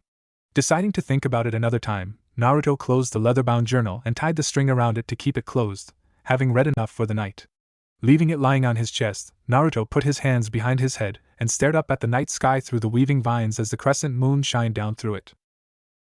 I wonder if Anko is that special someone, Naruto thought to himself as he stared up at the moon, absently recalling every little detail about her, from her scent and her smile down to the scars that dotted her supple flesh, and how his forever constant anger would dwindle to nothing whenever he looked into her eyes. Sighing heavily, Naruto closed his eyes and relaxed, deciding to sleep in his hammock for tonight. It wasn't long before he fell asleep, thoughts of his currently absent lover drifting through his mind as he lost consciousness, only for her to invade his dreams. It had been a week since his encounter with Anko, and Naruto hadn't seen any trace of her. Because of it, Naruto had grown a bit more reclusive as well as a bit more temperamental with others. He didn't exactly know how to react to what had happened between him and Anko or how it made him feel, even with the guidance of his mother's journals, and it was driving him nuts. Not only that, but she hadn't stopped by to at least tell him not to bother her again or anything. Then, somehow, the Sandaime found out about it yesterday and Naruto had to sit through a rather long and irritating lecture that morning. But what made it worse was the fact Kakashi had walked in on the lecture, heard what was going on, and had proceeded to tease Naruto on occasion since then. The redhead knew the jounin meant well and was merely playing around, but if he kept it up. So, it was your first time, huh? And with one of Konoha's most beautiful kunoichi, at that? That just earned you 5 more points on your man card. Naruto closed his eyes as he tried, and failed, to restrain himself. Senku Tai-ho! Naruto bellowed furiously as he spun around, a thin halo of fire forming around his fist as he cocked it back, Kakashi's lone eye widening with fear and shock. He had seen the damage the attack could cause, and the jounin did not want to get hit by one at point-blank range. Throwing a straight punch with his right hand, the fire ring around his fist suddenly grew larger and stronger before continuing on when his fist stopped, forming a meter-wide, perfectly smooth sphere of red fire that shot forward at the speed of a cannonball. Just barely managing to switch out with a log via Kawarimi, Kakashi watched as the Senketaiho burned the log to ash in an instant while continuing on to impact a line of trees roughly 100 meters further into the training ground, detonating in a powerful explosion that kicked up a stiff gust of scorching hot wind from the concussive force of the blast wave alone. The flames erupting in a brilliant display of reds and oranges as they incinerated everything within a 50-foot radius of the impact point. It was only one of several A-rank ninjutsu techniques that Naruto had created and mastered at some point in the past. Breathing heavily out of anger alone, Naruto let his hand drop back down to his side, oblivious to the fact his eyes had turned a soul-piercing golden amber during his moment of fury. Snorting out a large cloud of black smoke, Naruto spun around on his heel and stormed off as his eyes slowly bled back into their usual crimson. Still cowering behind the memorial stone, Kakashi could only stare at the flaming crater left behind by Naruto's attack with a single wide eye, shivering in fear as he thought about the crater being him if he had been hit by the technique. What was even scarier was the fact that, despite it being an A-rank technique, Naruto was capable of throwing it around all day long like it was candy at a festival parade before he even started to get tired, while anyone else would have been exhausted after using it once. His mind blank with irritation, Naruto didn't realize where he was going until he found himself walking down a familiar path that led back to his home. Sighing heavily with a slight growl, Naruto decided it was for the best that he just stayed home for the rest of the day. Going to his haven and gently brushing the vines aside after putting his bone swords, armor, and wrappings away in his room, Naruto walked over to his hammock and picked up his flute, idly noticing that he kept forgetting it in his hammock. Sitting down without lying in it, Naruto stared at the small musical instrument for a moment. "It's not like I have anything better to do," Naruto muttered as he moved to bring the flute to his lips, only for his eyes to suddenly flick over to his anvil and the piles of metal around it. Smiling faintly as he recalled some of his past creations, Naruto stood up while a Kage Bunshin popped into existence beside him. Passing his flute over to his clone, who proceeded to lay down in the hammock, Naruto walked over to the anvil and picked up his hammer, grinning slightly. It had been a few months since he last made anything. Reaching down and picking up a good-sized piece of high-grade metal, Naruto inspected it for a moment before thinking of what to do with it. His fanged grin became a bit softer and more peaceful as he made his decision. As his clone started playing a random song to help pass the time and fill the silence of the cave, Naruto took a deep breath before exhaling an insanely hot and steady stream of fire onto the metal that soon made the steel glow orange from the heat in only a handful of seconds. Despite having his hand in the fire directly and holding onto the glowing metal itself, Naruto wasn't bothered by it, having a natural invulnerability to fire and heat of all levels due to his bloodline. Resting the superheated metal down on top of the anvil, Naruto grabbed his hammer and raised it before swiftly bringing it back down on the metal, gradually shaping it into a rough image of what he had in mind. 3 weeks later, Naruto had finished his project, resorting to sending a Kage Bunshin in his place for team missions and training. Kakashi had stopped by after the first day to complain about it, but after hearing Naruto's argument, the Jounin couldn't contest the Uzumaki's point and let it be. Team 7 wasn't a team. One was an arrogant, spoiled, and mentally unstable brat that thought he was the emperor with a lone avenger complex. One was a cowardly little girl with a speech impediment and self-esteem issues and had no knowledge whatsoever of the darkness of the world. He himself was a pyromanic brute with anger problems that couldn't get along with others. And Kakashi was a perverted slacker with no sense of time that was stuck in the past. Because of their inability to connect properly in order to work together, Naruto saw no reason to even bother showing up in person until the need arose to do such. Personally, though, he would have already started on trying to help Hinata regain her self-confidence and, with his particular methods of teaching, pretty much force the Hyuga heiress to grow a spine or simply break her in the process. But he was still too emotionally volatile at the moment, and would just as easily shatter the young girl's mind as he would try to build her back up. That, however, wasn't on his mind at the moment. Naruto didn't move as he stared at the black wooden stand that held 2 of the finest works he had ever crafted, lying on his back on a cluster of wolf fur cushions in the den with the stand sitting just a couple feet away from his head, which hung over the edge of one of the cushions.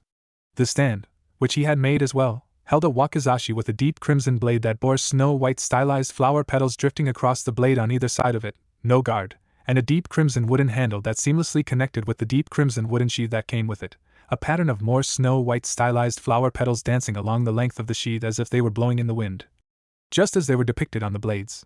Directly below the wakizashi on the stand was a similarly crafted tanto. He had decided to name the wakizashi Gyurin and the tanto Tanka. The weapons themselves, though, weren't on his mind either. It was the person he had made them for, who still hadn't stopped by. She probably doesn't want anything to do with me.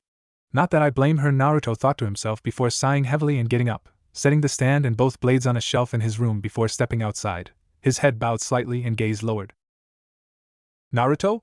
The voice made Naruto freeze, and as he slowly raised his head and looked up at the person, he had to force himself not to act any differently than he normally would. Are you busy? To want to talk about what happened? Not really, no.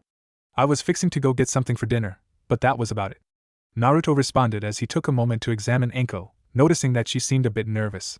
However, he didn't see any of the insecurity or uncertainty that had been in her body language a month ago when he had last seen her.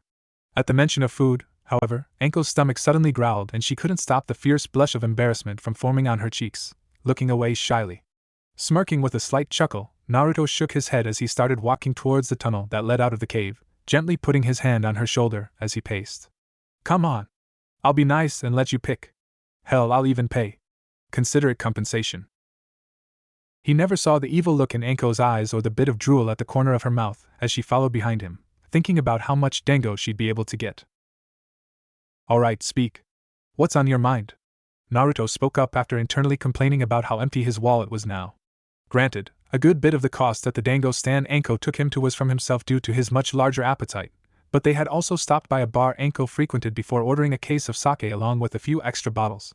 While Anko had only wanted a few bottles, Naruto had gotten the case for himself, telling her that it took far more than a few drinks to get him drunk and he didn't want to feel left out if they were going to get shit-faced. Now, carrying the 4-foot cubic wooden crate on his left shoulder, while Anko carried a bag with her self-purchased bottles of sake, they were heading back to his home. In reaction to his question, Anko suddenly blushed slightly, but refrained from speaking up until they were almost to the tunnel entrance. Well, guess I should start off by apologizing about my behavior that day.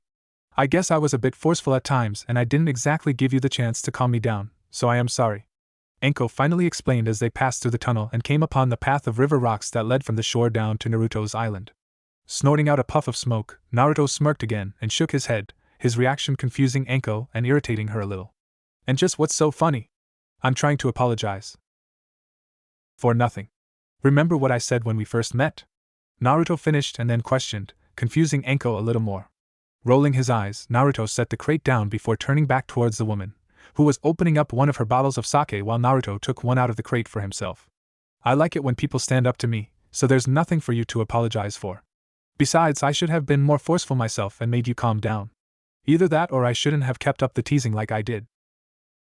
Anko blushed heavily while plopping down into Naruto's hammock, mumbling something incoherent under her breath after taking a swig of her drink. What was that? You're going to have to speak louder than that, Naruto remarked before downing almost half of his bottle of sake in only a few gulps while simultaneously sitting down in front of the crate and leaning back against it. Blushing even more heavily, Anko became a bit irritated from having to repeat herself along with being thoroughly embarrassed by having to say the words again. I said I didn't mind, you were my first and I loved it. Okay? Anko yelled before her entire face turned a dark red, Naruto's eyes going wide in surprise by what she had just said. Even more embarrassed by what she said, Anko quickly looked away before chugging the bottle of sake in her hand, leaving herself breathless in the end and starting to feel the beginnings of a slight buzz. Drinking the second half of his bottle, Naruto calmly set it down before reaching into the crate and pulling out another bottle as Anko followed his example. Calming down a bit, Anko opened her fresh bottle and took a drink from it. I don't know what it was that made me do it, but when you kissed me, I felt I don't know how to describe it.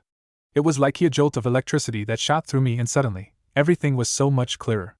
Yes, you drove me to the brink of insanity with that damn genjutsu, but when you kissed me that first time, Anko continued to explain her feelings while Naruto simply stayed silent and listened, already opening his third bottle. She suddenly scoffed and rolled her eyes at a thought. This is going to sound really cliché and cheesy, but I can't think of any other way to explain it. When you kissed me that first time, I felt like my life went from being stuck in a chaotic shitstorm to being in a peaceful paradise. That doesn't sound very cliché to me. I mean, look at where we are right now, Naruto remarked, gesturing to his little hideaway, his home. Down the first half of his beverage, Naruto tilted his head back and stared up at the screen of vines covering the hole in the ceiling, noticing how the sky was getting darker as dusk progressed into night. I never imagined that I'd ever find a place like this. But I did. And to be honest, I never thought I'd find someone that actually liked me but I did, or at least, I thought I did. Naruto, Anko whispered with a look of shock and a bit of hope, wondering if he was talking about her or not. Snorting out a decent-sized cloud of soot particles, Naruto finished the rest of his bottle.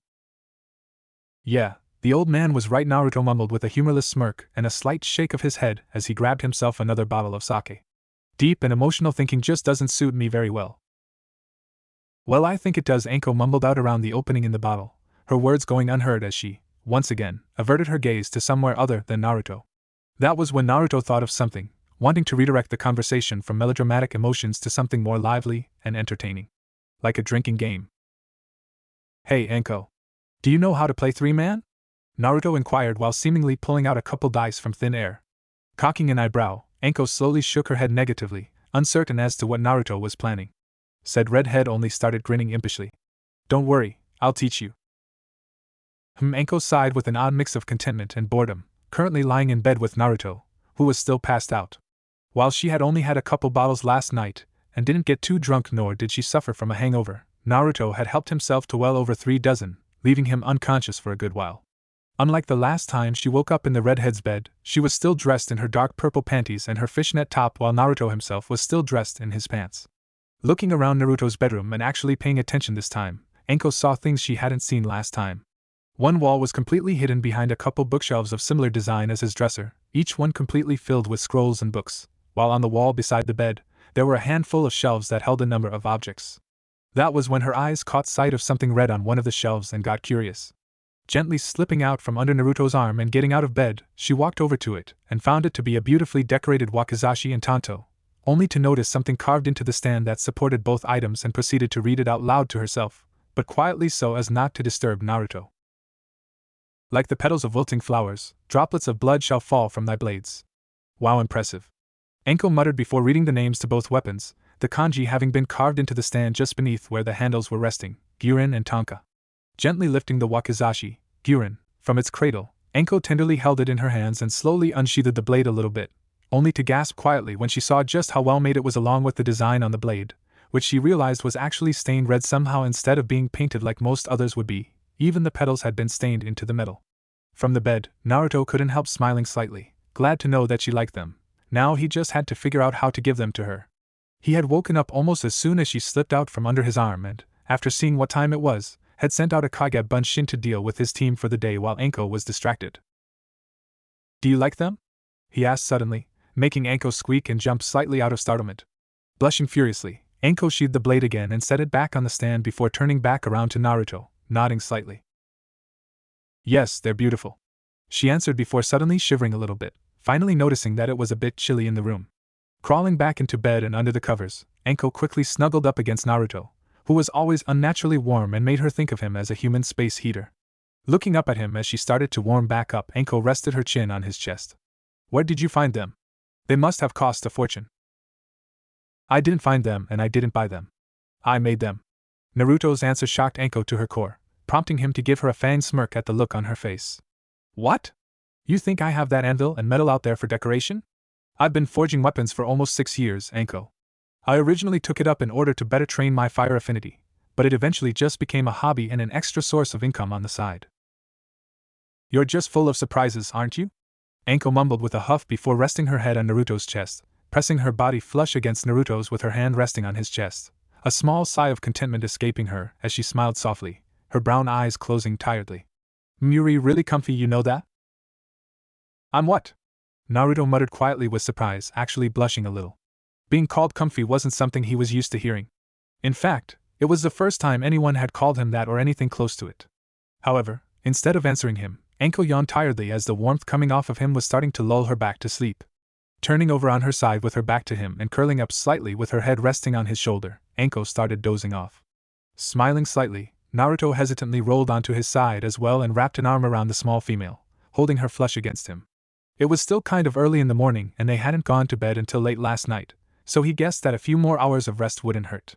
Holding her a bit tighter to him and making sure she was comfortable, Naruto lightly kissed the side of Anko's neck just below her jaw, making her smile sleepily and quietly mew with approval. Sweet dreams, Anko. My Naruto, Anko mumbled softly before going silent once more, drifting off into a peaceful slumber while Naruto blushed at the simple, but affectionate pet name. His blush slowly got worse, however, when he realized Anko had called him her Naruto. Deciding to just ignore it, Naruto figured she had only said it because she was halfway between consciousness and sleep, thus, she just slurred whatever it was she was actually trying to say that had to be it. Sighing heavily, Naruto shoved those thoughts aside and buried his nose in her hair, closing his eyes as he relaxed and soon started to fall asleep as well. At around noon, Naruto slowly woke up just as Anko was getting out of bed, her movement being the cause that had disturbed his slumber. Silently watching as she headed towards the bathroom while taking her shirt off, Naruto couldn't stop himself from staring at her nearly bare rear. But then again, he wouldn't stop himself even if he wanted to. Her ass was simply too perfect to ignore, and he was simply too shameless to not blatantly stare. He was caught, however, when Anko paused in the doorway to the bathroom for a moment to toss her shirt behind her, only to find him staring at her. Although she blushed and looked a bit embarrassed about it for a moment, Anko quickly gained a seductive smile as she took pride in the fact she had his interest while locking eyes with Naruto. Not saying a word, Anko kept her back to him as she pulled her hair tie out and let her hair fall freely to reach down just past her shoulder blades before slowly taking her panties off, bending over at the waist in an over-exaggerated way to ensure his attention was focused entirely on her, but only to disappear behind the bare skin that hung down in front of the bathroom door. Just as they did for almost every other doorway in his home. Damn tease, Naruto grumbled quietly with a mock pout before hearing the shower running. Getting an idea and smirking mischievously, Naruto got out of bed and started getting undressed as well. Sure, he was taking a big risk of getting his ass kicked, but he didn't much care about that. It's not like he wouldn't heal. Besides, he wouldn't have to take a shower later, and it would give them more time to do something else. So, silently slipping into the bathroom, Naruto snuck into the shower behind Anko before suddenly wrapping his arms around her waist and lifting her up off the ground. "Ah! Naruto! You jackass!" Anko screamed, only to start laughing, which kind of surprised the Slayer a bit. He had expected her to freak out and either kick him out of the shower or try to beat the shit out of him, if not attempt both at the same time, but not for her to laugh. As he set her back down on her feet, he voiced his confusion, only for Anko to look up at him with her own look of confusion. "You didn't remember our conversation last night? The one we had before we fell asleep?" "I remember everything up until the moment I started playing my flute last night. Everything after that is a blur," Naruto admitted casually while scratching under his chin. Anko sighed heavily before grabbing the bar of soap and, after letting Naruto under the water for a moment, started rubbing it on the redhead's body with a slight blush, talking as she did. "We were talking about what was going to happen to you and us. Did you know that you like to express yourself and your emotions a whole lot more when you're drunk?" Anko inquired while looking back up into Naruto's eyes, smiling a bit teasingly. Grumbling under his breath with a fierce blush of embarrassment, Naruto looked away. He did not know that little fact about himself. Now that he did, he would have to be careful about who he drank around in the future as well as how much he drank around them, which sucked, because he really liked getting hammered, but that was mostly because he had the miraculous gift of never having to suffer through a hangover. Focusing back on her self-appointed task of washing her lover's body, Anko continued with what she was saying. "You said that you had been a wreck the entire time I was gone. That you would wake up, expecting to find me in your arms, only to be disappointed and heartbroken at the same time when you found that I wasn't. You even admitted that I was your first lover as well. I still don't see how that's possible with how good you are."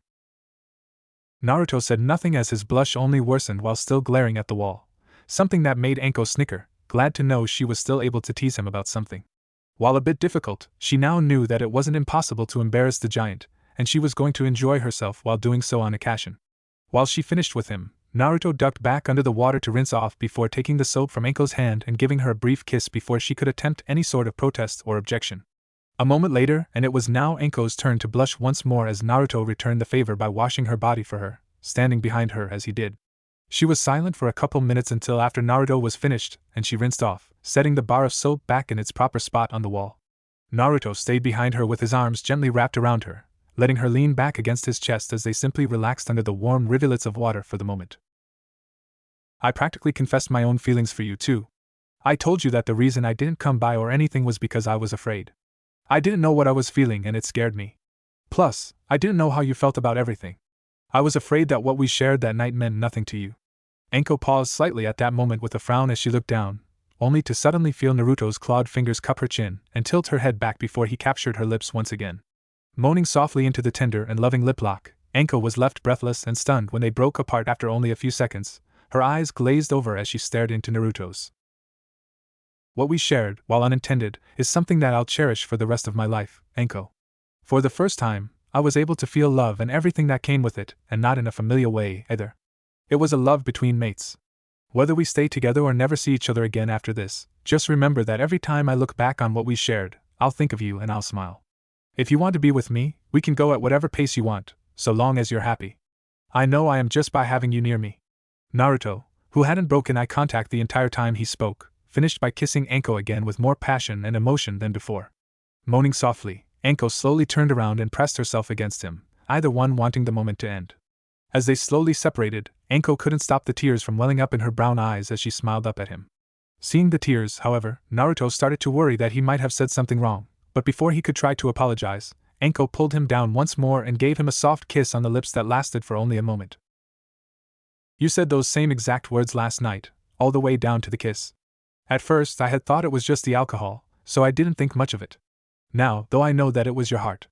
Anko trailed off for a moment to wipe her eyes and take a calming breath, unable to believe what she was about to say, letting her right hand rest on the left side of Naruto's chest, directly over his heart, while she took his right hand in her left.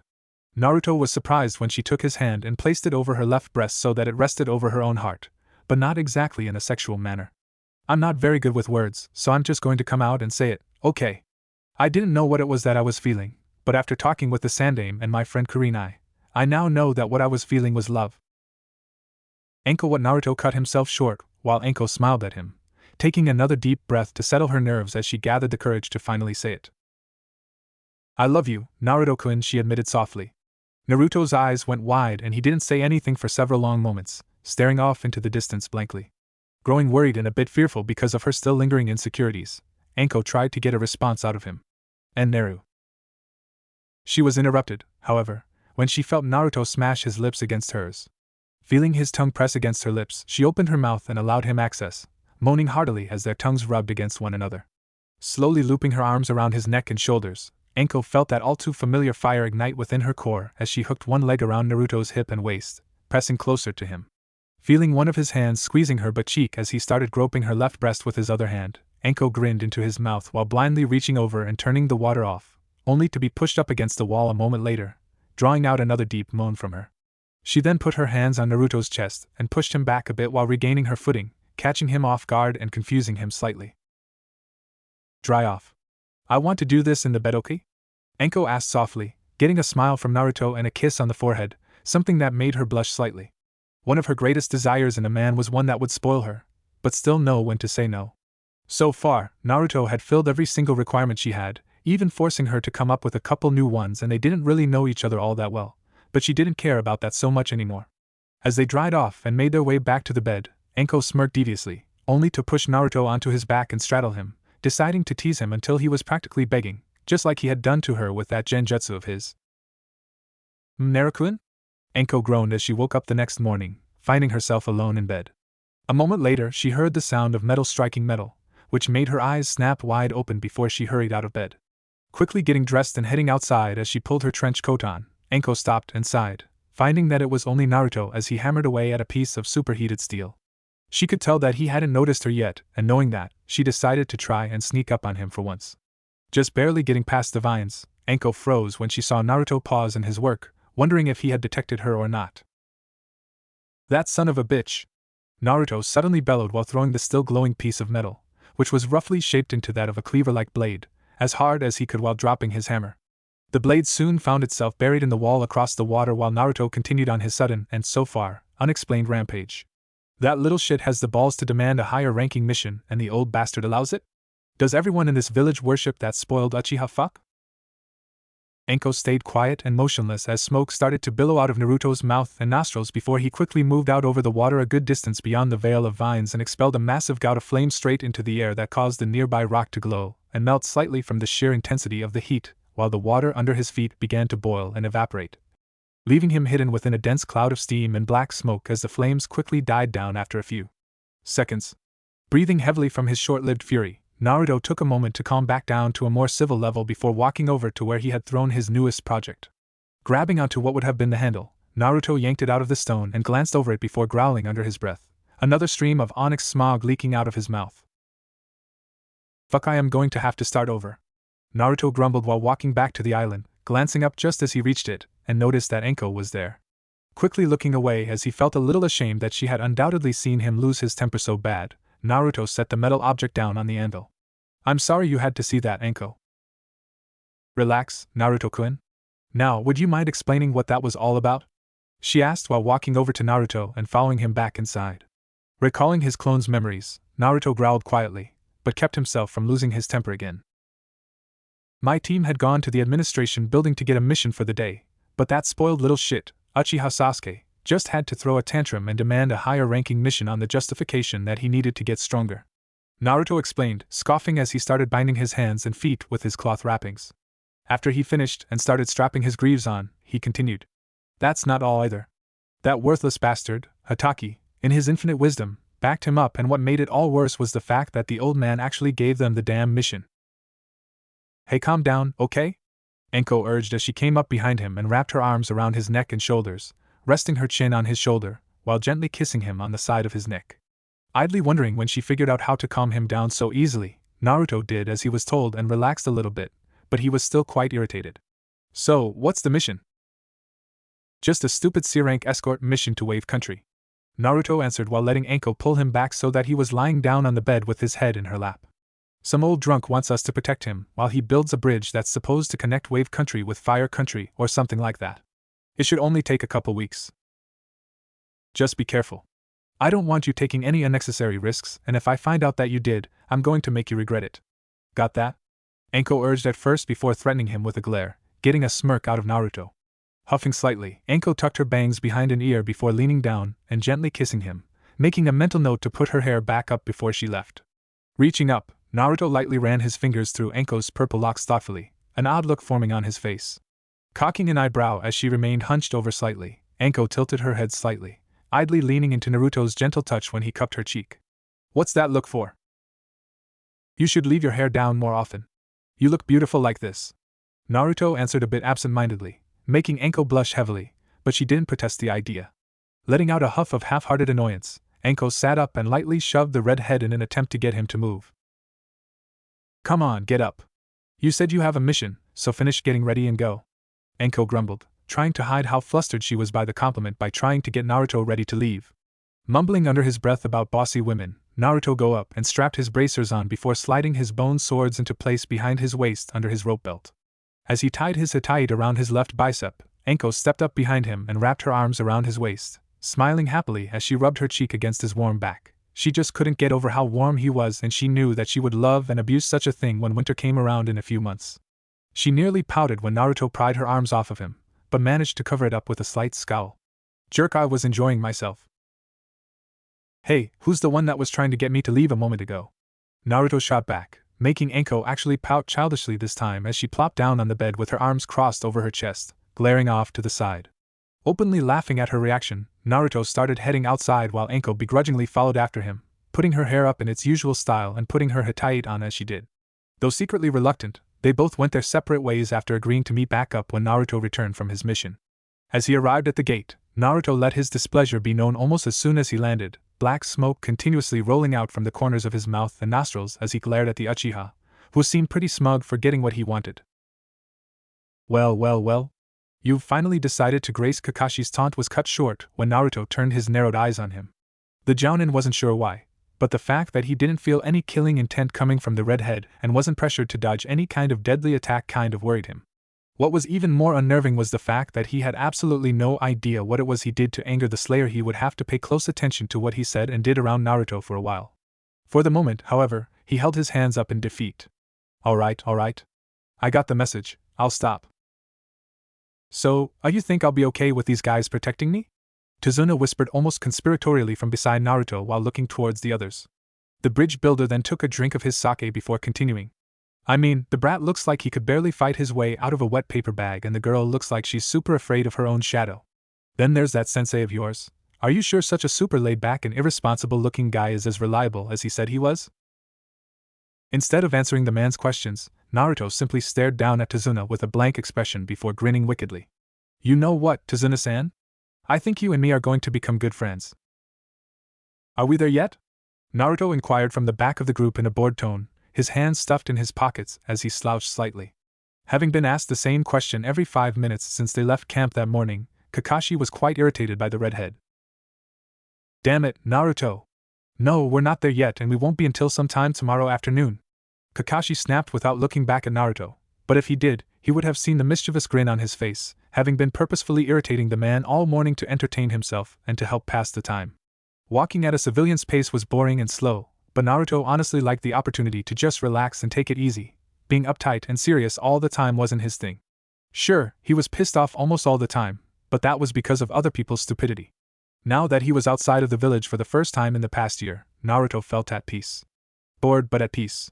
Ignoring his team as Hinata struck up a conversation with Tazuna and Kakashi, Naruto stuffed his hands in his pockets and was going to simply enjoy the peace and serenity of the forest while he could, but he caught a faint scent on the wind, his eyes narrowing in response. It was a scent he was quite familiar with. "What are you doing here, Kira?" Naruto mentally questioned despite knowing that he wouldn't get an answer.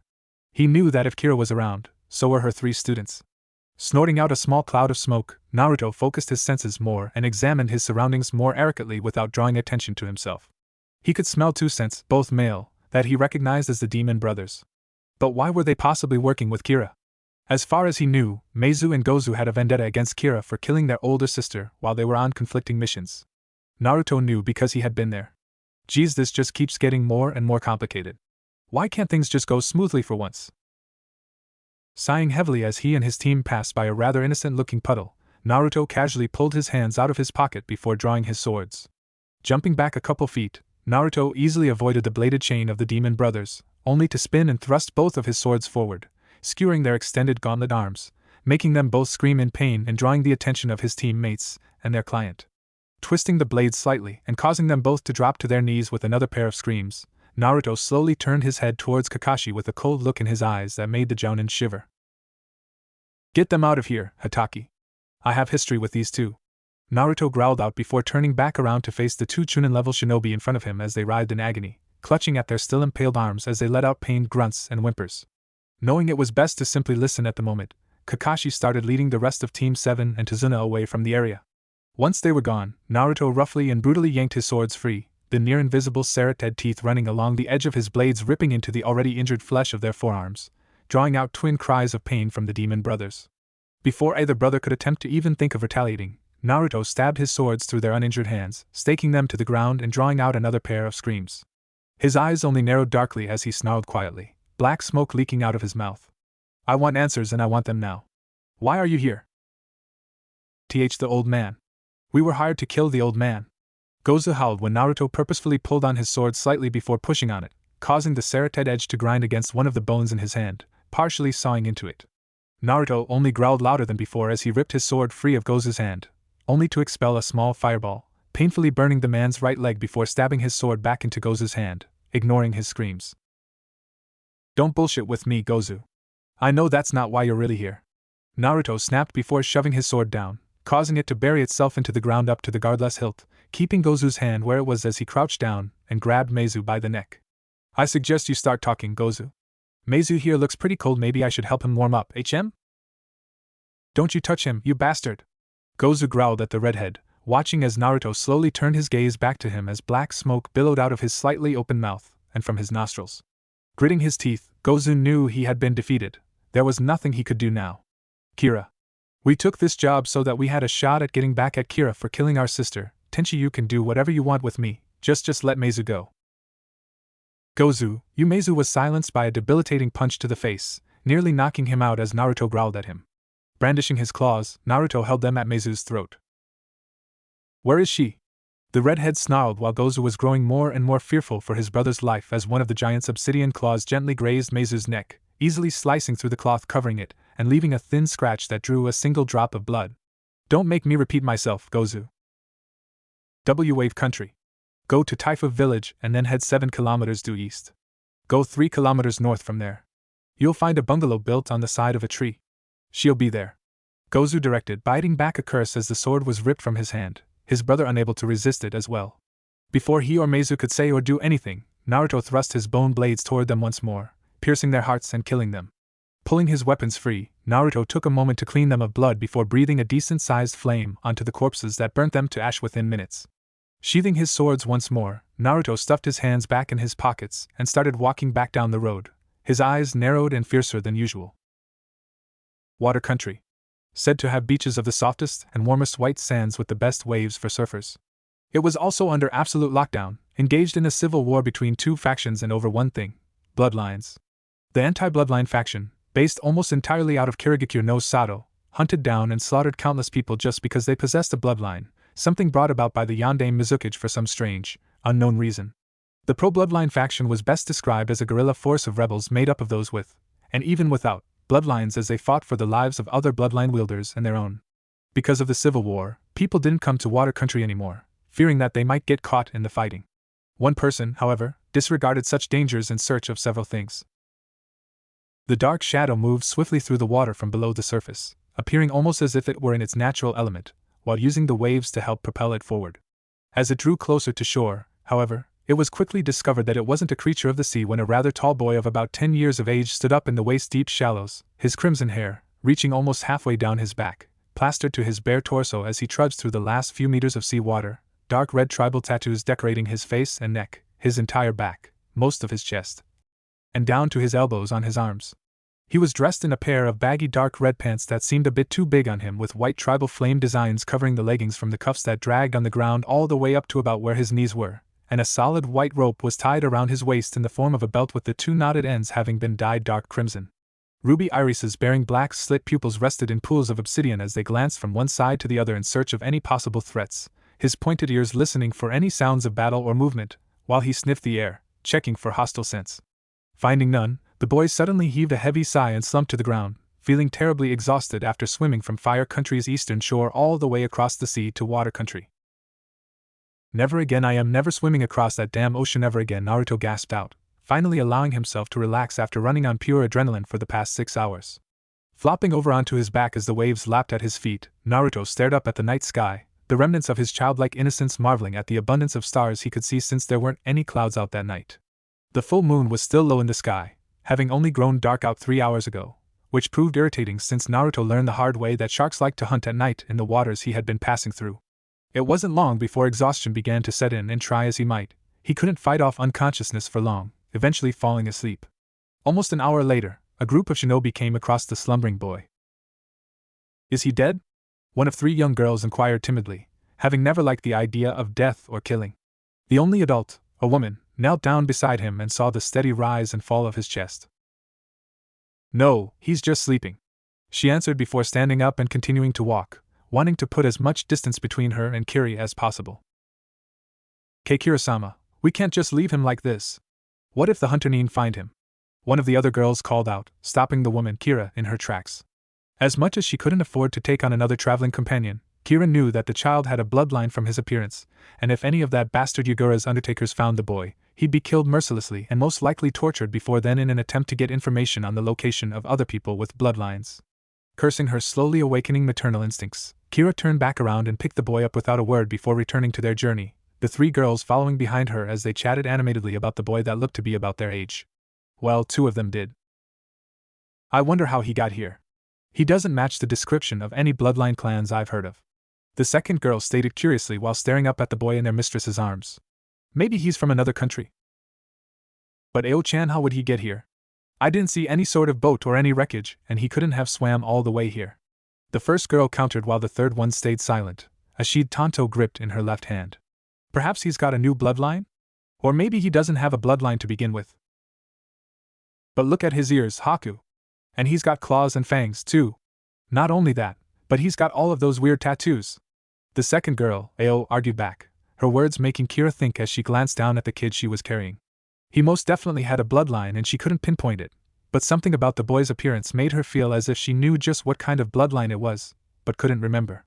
She knew of only a few bloodline clans that sported red hair as a common trait, but if he turned out to be a part of that clan, he could either be a priceless ally or a deadly enemy in the future. For now, though, he was just a boy. Kuroyuri could only sigh quietly as her 2 companions continued to ramble on about the mysterious boy. Granted, she was curious about him herself, but she was patient and would wait for her questions to be answered. Gripping her tanto a little tighter, Kuroyuri narrowed her eyes slightly. "NGH, damn, I must have overslept again," Naruto mumbled as he slowly sat up, yawning as the blanket pooled in his lap. Pausing in mid-stretch, he looked down and blinked with confusion. "Blanket? Didn't he pass out on the beach? Where did the blanket come from?" Glancing around, he found himself in what appeared to be a cave along the coast, the smoldering remains of a small campfire resting not too far away. Getting up and folding the blanket and travel futon he had been lying on, Naruto quietly made his way to the opening, his eyes narrowed as they adjusted to the mid-morning sunlight, while he ran his fingers through his shaggy and spiky crimson hair. "Leaving so soon?" Kira spoke up, breaking the silence and startling the redhead, inadvertently making him trip and fall flat on his face, forcing the wind out of his lungs and causing him to accidentally expel a small burst of flames from his lips. Quirking an eyebrow at the seemingly klutzy boy while her previous suspicions about his bloodline were confirmed by the flame breath, Kira watched calmly from her spot, staring down at the red-haired kid from her perch atop the mouth of the cave, her legs hanging over the edge. "Don't scare me like that, damn it!" Naruto snarled as he jumped to his feet and glared up at the woman. She stood at about 5 feet 11 inches with smooth shoulder-length black hair, pale skin, and honey-brown eyes. She was dressed simply in a pair of dark blue-gray pants that were snug around her broad hips and shapely rear, while the rest of the leggings were baggy, a sleeveless and midriff-bearing dark blue-gray top with a low-cut collar that was stretched tight over her large F-cup breasts, and looked like it barely fit her from the way the top was straining to contain her bust, dark blue-gray bicep-high fingerless gloves covering most of her arms.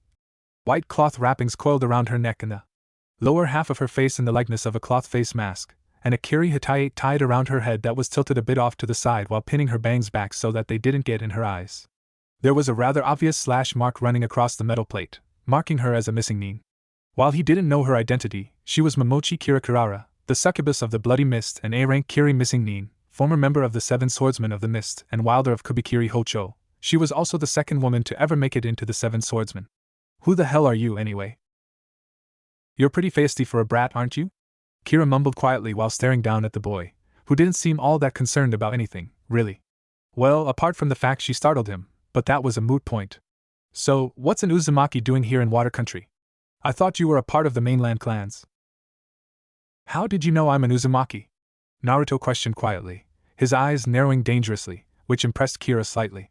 It wasn't often she encountered a child that had seen death and had taken lives. She could tell from the way he tensed his clawed fingers and most of the muscles in his body, obviously having grown used to defending himself at some point in the past. Not many clans have such vibrant red hair, nor do they have bloodlines that give them the ability to actually breathe fire, kid. While I've never heard of one having such strange characteristics as you, I know my fair share about a lot of bloodline clans. I had to, having been a participant during the first bloodline purges. Kira answered while dropping down to the ground, bringing Kubikiri Hocho with her, landing in front of the boy with ease despite the obvious bulk of her Zanbatsu. She was impressed further when he didn't even flinch at the fact she now stood only a couple feet from him with a massive Zanbatsu resting on her shoulder, standing in front of him and essentially cutting off his ability to leave. Most people, even shinobi, tended to be intimidated at least a little bit whenever they saw her sword. "So, are you going to answer my question or not?" Naruto stayed silent as he stubbornly tried to walk around her, only to stop in mid-step when he found the edge of Kubikiri level with his throat, but he didn't seem nervous about it in the least. In fact, he slowly turned his head to glare at her before suddenly spitting out a blast of fire. Cursing, Kira was forced to jump back before she was badly burned, just barely avoiding injury after putting out a small fire on her right wrist that had caught on her glove. As a result, Naruto's path was no longer blocked, but his escape was quickly cut short when Kira threw her Zanbatsu, the massive blade digging into the ground just beyond where Naruto was and a few feet off to the side. Eyes going wide, Naruto couldn't stop in time before his head made contact with the long handle of Kubikiri Hocho, knocking him flat on his back and stunning him momentarily, giving Kira enough time to walk over to him, glaring at him with irritation. "You're lucky the girls seem to like you for whatever reason, or else I just might have killed you for that little stunt, brat," Kira growled out, only to receive a snarl of defiance from the redhead as he got back to his feet. "Stop calling me brat." Kira couldn't stop herself from smirking at the boy's anger, idly noticing that the girls were on their way back from their morning bath. "Oh yeah? And what are you going to do if I don't, brat?" she taunted, though a part of her warned her not to rile him up so bad, which was quickly ignored and countered with the knowledge that the boy couldn't do anything to seriously hurt her. Her answer was a ball of blazing hot fire that filled her vision, her eyes going wide with shock. "Damn little bastard," Kira growled quietly to herself, sitting in the back of the cave they had taken refuge in with a fierce blush on her face while glaring venomously at the red-haired hellion that had decided it would be a good idea to torch her clothes. Again. Thankfully, her wrappings were left untouched, keeping her chest and face covered, but her pants hadn't been so lucky, being almost completely burned away like her top had been. She was even luckier that her underwear hadn't been burned also, and that she also kept spare changes of clothes stored in a scroll for emergencies. It was something she had started doing after they first met each other just over 2 years ago, having suffered a similar fate that was much more humiliating back then since she hadn't been prepared for such a thing to happen, physically or mentally.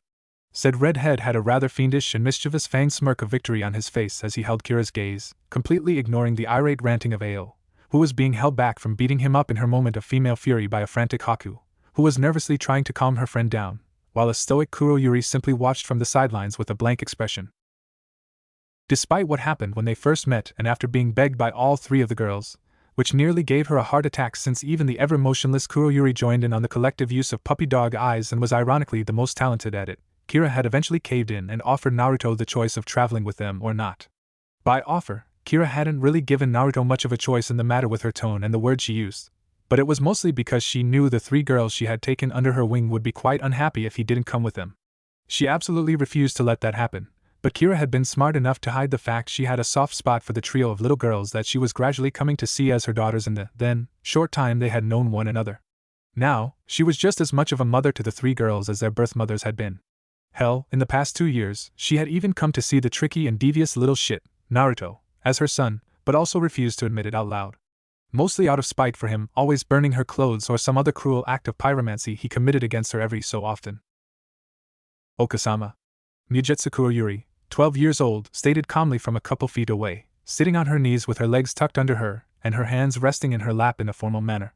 Having come from a bloodline clan that originally descended from samurai with certain talents, Kuroyuri was a firm follower of honor, respect, and loyalty. She was dressed plainly in a pair of baggy black hakama with white stitching, a black long-sleeved turtleneck that clung to her body like a second skin and pronounced her developing B-cup bust, black tabby socks and black wooden geta on her feet, black fingerless gloves on her hands, and a black cloth face mask tucked into the collar of her top and pulled up over her nose to hide the bottom half of her face. Her waist-length silky raven black hair was pulled back into a high ponytail held in place by a single white hair tie, her prized wakizashi and tanto resting at her left hip. Both swords had a simple, solid black wooden sheath with silver-white metal guards of plain design, their handles bound in black cloth with white diamonds of fabric running along their length, the pommels capped with silver-white metal. While they weren't the greatest of swords, they held sentimental value to her. Naruto, who had been learning how to make weapons during the past year, had offered to make her a wakizashi and a new tanto since her old one had been broken in the middle of a fight. The metal was only mid-grade and the edge had to be sharpened more often than usual, but because it had been crafted through the use of Naruto's flame breath, the metal had become chakra conductive by the time they had been finished. So long as she channeled her chakra through them, they were strong enough to hold out against even Kira's Kubikiri Hocho and sharp enough to cut through rock. She would have to get a new pair soon, however. The blades had served her well, but they had taken too much of a beating during the past 6 months. "What is it, Kuroyuri? Is something wrong?" Kira asked calmly, her anger forgotten as she faced the youngest child with Haku being the eldest at 14 and Ao being in the middle at 13. Naruto had just turned 12 roughly 5 months ago, about a month and a half before Kuroyuri's own birthday. Kuroyuri was quiet for a few moments as she stared down at the ground in thought before speaking up. "I have a bad feeling about the job, Okasama," the young swordswoman in training answered, her usual apathetic monotone having become laced with a hint of worry that Kira was hard-pressed to catch notice of. Instead of asking what it was exactly that bothered her about the mission, which she wanted to do, Kira stayed quiet and let Kuroyuri speak. "I believe our client is setting us up, Okasama. I think it might be a trap." Kira was silent for a few moments, honestly having had similar thoughts on the matter. Their client was a wealthy jewelry merchant that wanted them to retrieve some items from a rival dealer of gems and precious metals. Supposedly, one of the items they are to steal is rumored to be a gem with the ability to give someone the power of a dragon, something that had caught Naruto's attention and suspicion, having originally come to Water Country in search of artifacts and relics of his clan that had been hidden away, stolen, or simply lost through history. Said item sounded eerily similar to one of the relics he was looking for. After hearing about that, Naruto had refused to even reconsider not taking the job, being dead set on confirming the rumors about the gem. He had even told them that he would still take the job even if they didn't, but he never let them know as to why. Even in the past 2 years, he had refused to tell them about why he came to Water Country. "You aren't the only one, Kuroyuri, but there isn't anything we can do about that. We can only prepare for the worst and do the mission. We need the money." "Hi, Okasama," Kuroyuri acknowledged, letting go of the subject before returning to her original spot prior to approaching Kira, said woman taking the moment to examine each of her other 3 students. First up was the oldest one, Yuki Haku, who had chocolate brown eyes and long black hair that she kept up in a bun for the most part with a length of it left to fall to the base of her neck, her chin-length bangs framing her face. She was dressed in a pair of plain black form-fitting pants, a dark blue and light gray camouflage long-sleeved turtleneck that also did little to hide her own blossoming physique and made her C-cup bust more noticeable, black gloves on her hands, black sandals on her feet, and a white Kiri Hunternine mask that she had stolen off one of the last undertakers sent after them with a red swirl design painted on it. She was the last member of the Yuki clan, if not one of the last.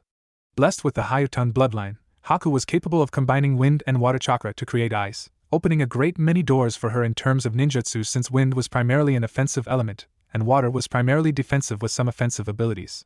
She would most likely have to invent her own Hayaton techniques, however, if they didn't find any Yuki clan scrolls. Then there was the spirited Umioso Ao, being the most strangely dressed of the three girls. She had emerald green eyes and deep blue hair that she kept quite short, with the only exception being her bangs, which reached down to the tops of her shoulders.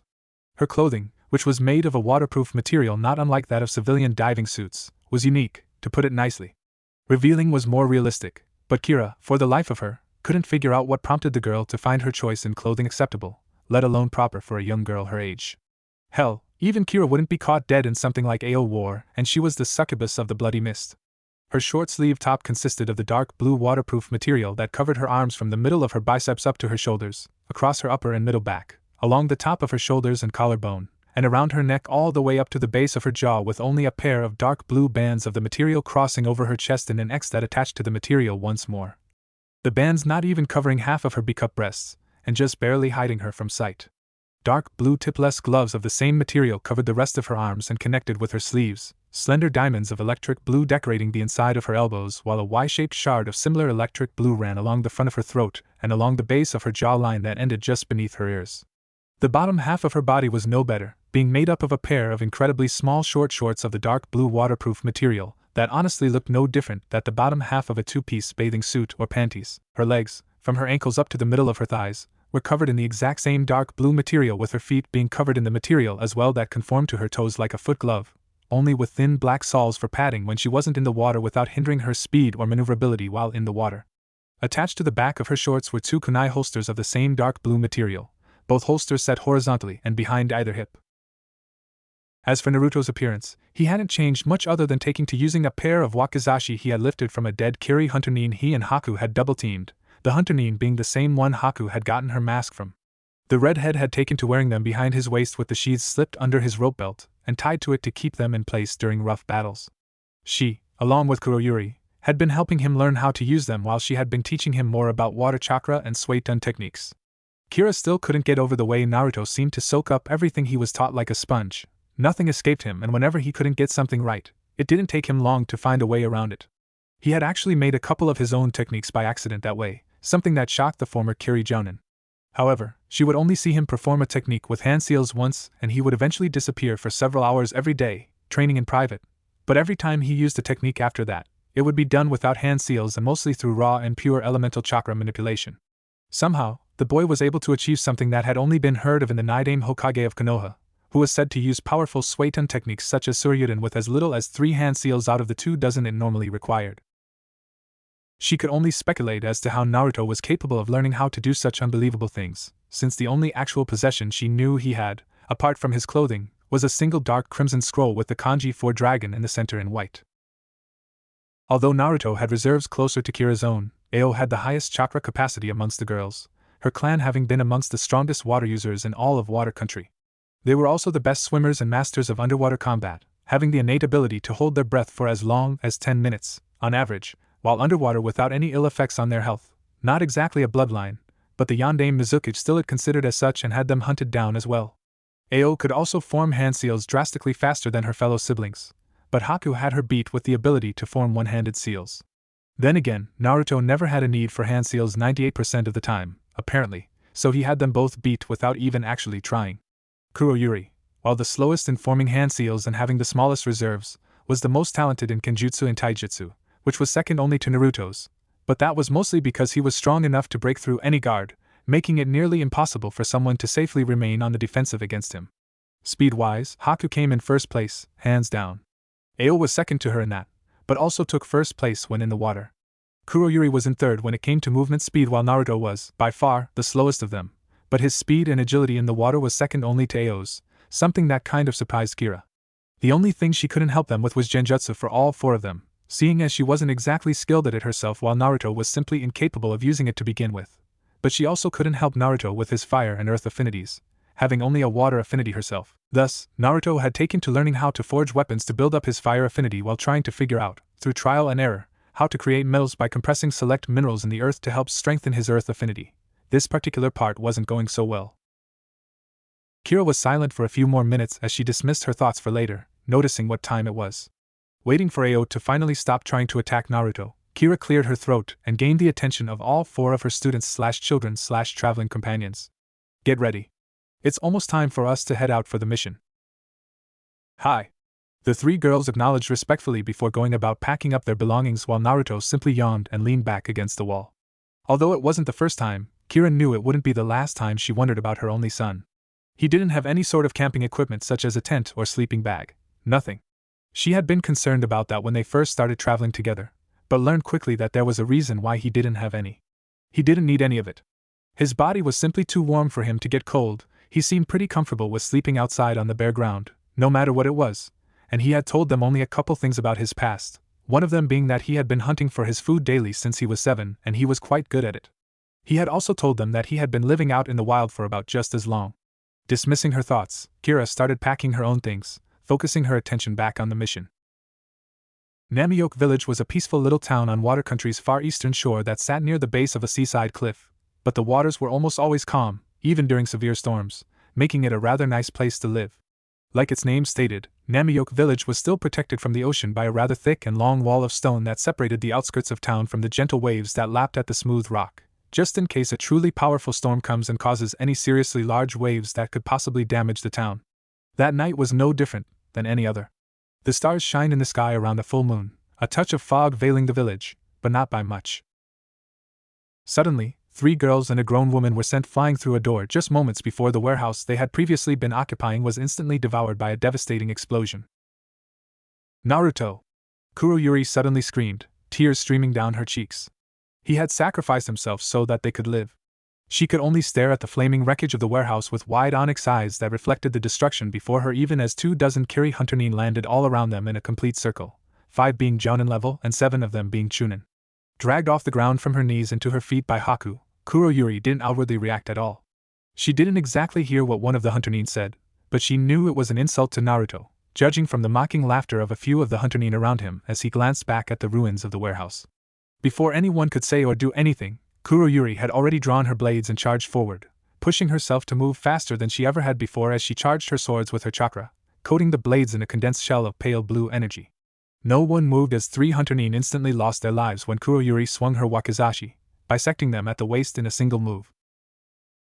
Don't insult Naruto-sama, she hissed through her tears, gritting her teeth as she became filled with rage, never noticing how her black eyes slowly started fading to gray before coming pure white, the pupil of either eye slowly shifting to become a thin ring instead of a solid dot. The chakra coating her swords flickered slightly before slowly turning a more silvery white color. Spinning around on her heel, she used a technique Naruto had been helping her create, swinging her wakizashi in a horizontal arc while expelling the chakra shell that had coated it. Getsuga! The crescent blade of silver chakra shot forward at speeds none of them had expected, cleaving through another 4 Hunternin, 3 managing to escape its straightaway path. Having used up the rest of her available chakra with that one attack, however, Kuroyuri's eyes shifted back to normal and dropped to her knees, gasping for breath and barely staying conscious. Unfortunately, the only ones that Kuroyuri had killed had been the 7 Chunin level Hunternin, very impressive for her, but the danger was still very great. After that, all hell broke loose. Sway-tun, Sway-ben! One of the remaining 5 Hunternin exclaimed before a thin tendril of water lashed out at Kuroyuri, only to strike the flat of Kubikiri as Kira used it like a shield to protect the exhausted and distraught aspiring swordswoman. Ao was already flashing through hand seals alongside Haku, both using the exact same technique with surprising skill. Sway-tun, Suryuden! Both girls cried out, causing twin serpents of water to rise from the sea and bear down on the 5 undertakers, forcing them to split up lest they lose their lives. One broke to the far right and another to the far left, only to be intercepted by Ao and Haku while the remaining 3 were left to Kira. Despite them being Jounin, the 2 young girls held the advantage of surprise as well as unique skills that caught their targets off guard, resulting in their swift deaths. Haku's fell to her Senban and newly finished Hayatan, Makio Hayasho technique before having his throat slit open while Ao's was kicked out over the seawall, only to be dragged down under the depths and held there until the masked woman drowned. Kira, having a bit more trouble, had cleaved one of the Hunternin in half early on, but was struggling to fend off both of the remaining shinobi simultaneously. Kuroyuri was nearly catatonic as she remained on her knees, slumped over slightly as she stared at the ground with teary eyes, unable to believe that Naruto had actually died. Hearing the clash of blades, she was slowly drawn from her stupor to find Kira having trouble with the 2 Hunternin. Slowly reaching into a pocket as her black eyes slowly regained their light and strength, Kuroyuri retrieved something that Naruto had taught her, Haku, and Ao how to make themselves, soldier pills. It was more of a last resort than anything for them since they didn't last as long as the more common store-bought soldier pills, but it had been something that had let them survive and defeat several teams of Hunter Nin in the past. Popping the pill into her mouth and biting down on it, Kuroyuri forced herself to her feet, her swords gripped tightly in her hands. "Che, this is getting tiresome, bitch." The male Hunter Nin growled as his katana was blocked yet again by Kira's Zanbatsu, only to get kicked in the chest and knocked back several meters. Spinning around, Kira ducked under the female Hunter Nin's katana, causing the masked woman to pass her up and revealing an opening in her guard. Continuing with the rotation, Kira took advantage of her exposed back and swung Kubikiri, easily cutting the woman in half at the waist. However, Kira's victory was short-lived as she was forced to block another attack from the sole surviving Hunter Nin's katana.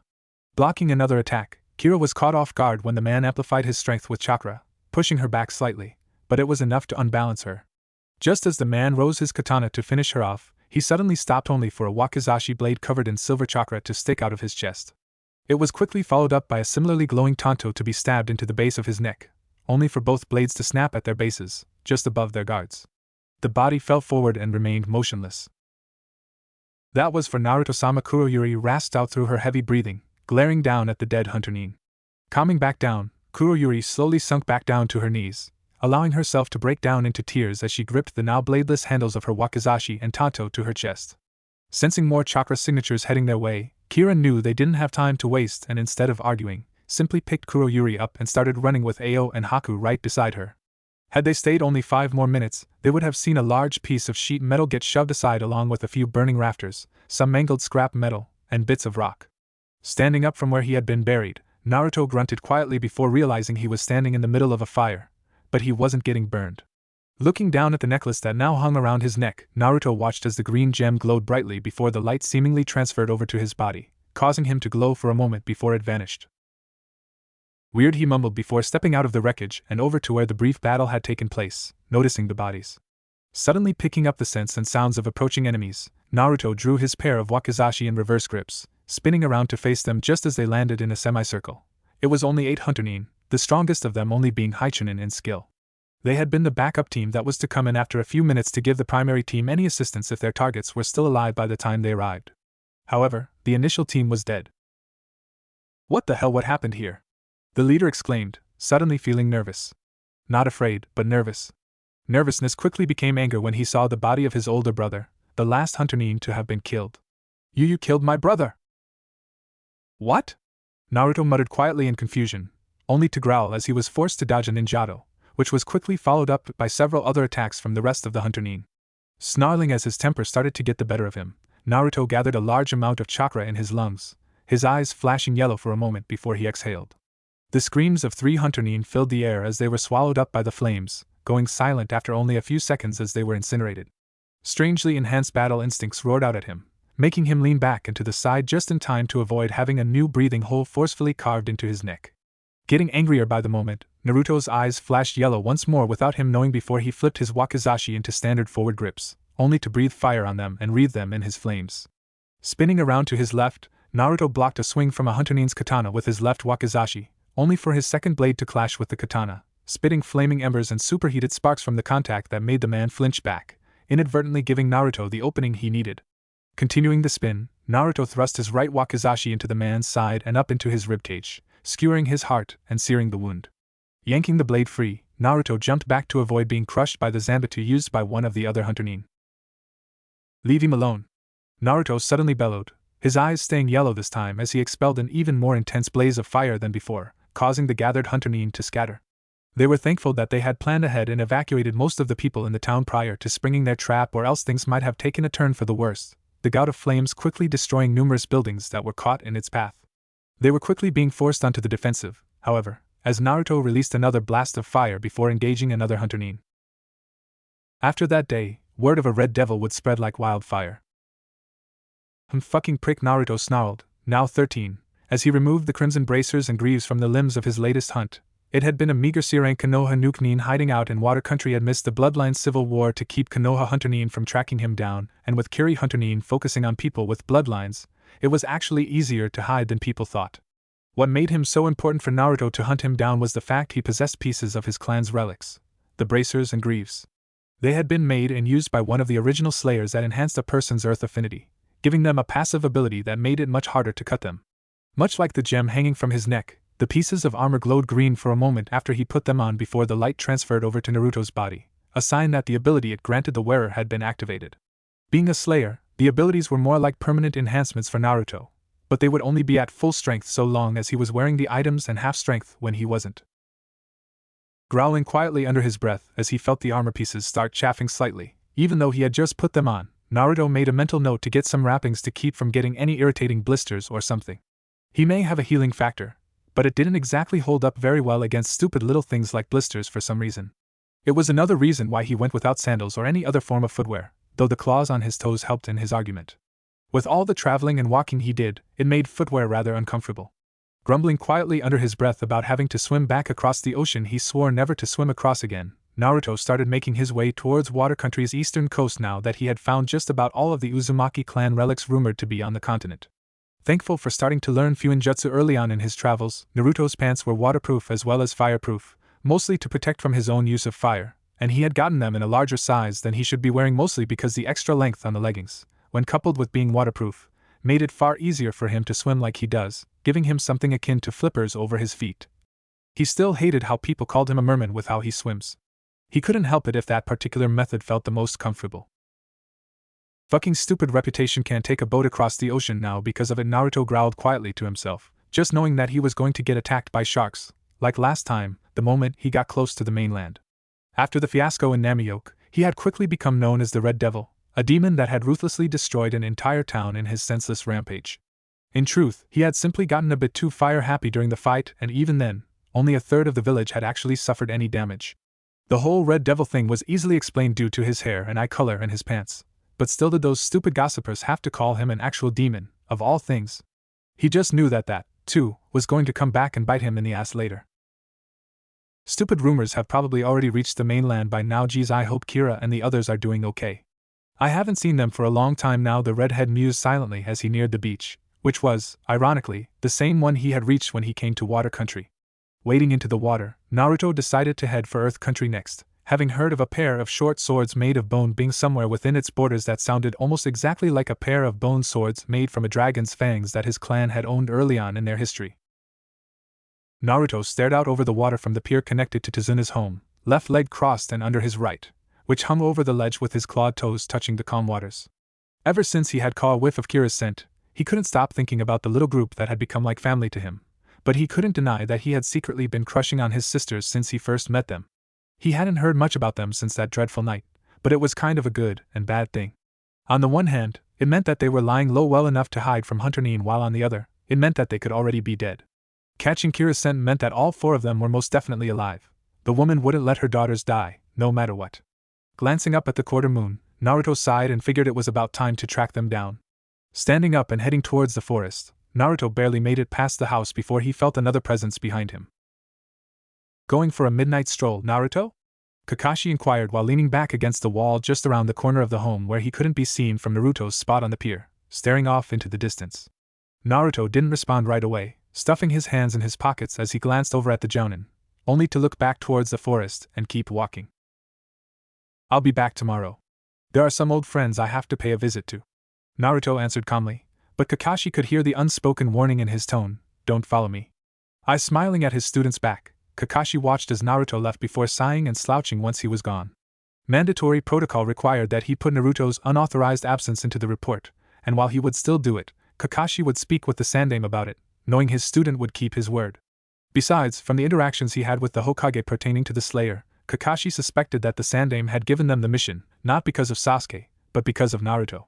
While Naruto never said anything about it, the Sandaime had informed Kakashi about the presence of a Kiri nuke Nin being reported around Wave Country, and after also being informed that Naruto had spent 3 years in Water Country during his travels, the Jounin had no doubt that Naruto had some kind of relationship with the succubus of the Bloody Mist. Sighing again, Kakashi went back inside for some rest, deciding to deal with it when the time came. Right where he said it was, Naruto mumbled quietly under his breath, staring at the cone-like structure that was attached to the side of one of Wave Country's towering trees, a number of thick ropes reaching out to surrounding trees to help support it better. Walking up to the building, Naruto didn't bother trying to hide his presence or anything, knowing that its occupants probably already knew he was there. He was certain Kira knew already, but not so much about the others. Simply walking up the spiral walkway and knocking on the door, Naruto waited for it to be opened by none other than Kira herself, who seemed to have an air of indifference around her. They glanced over each other at the same time, both noting how neither seemed to have changed much over the years they spent apart. "You sure did get big," Brat Kira mumbled while Naruto snorted slightly that expelled a wisp of smoke and looked away. A moment later, he smiled faintly before they hugged one another. "It's good to see you, Naruto." "You too, Kira," he answered softly. A moment later, they broke apart before Kira let him in, closed the door, and promptly stepped to the side just in time for a blue foot to smash into his face. "Where the hell were you? We've been worried sick about you." Ao snarled angrily as she tried to hit him again, only for Naruto to grab her wrists to keep from getting hit again. A moment later she, too, was wrapped up in a hug.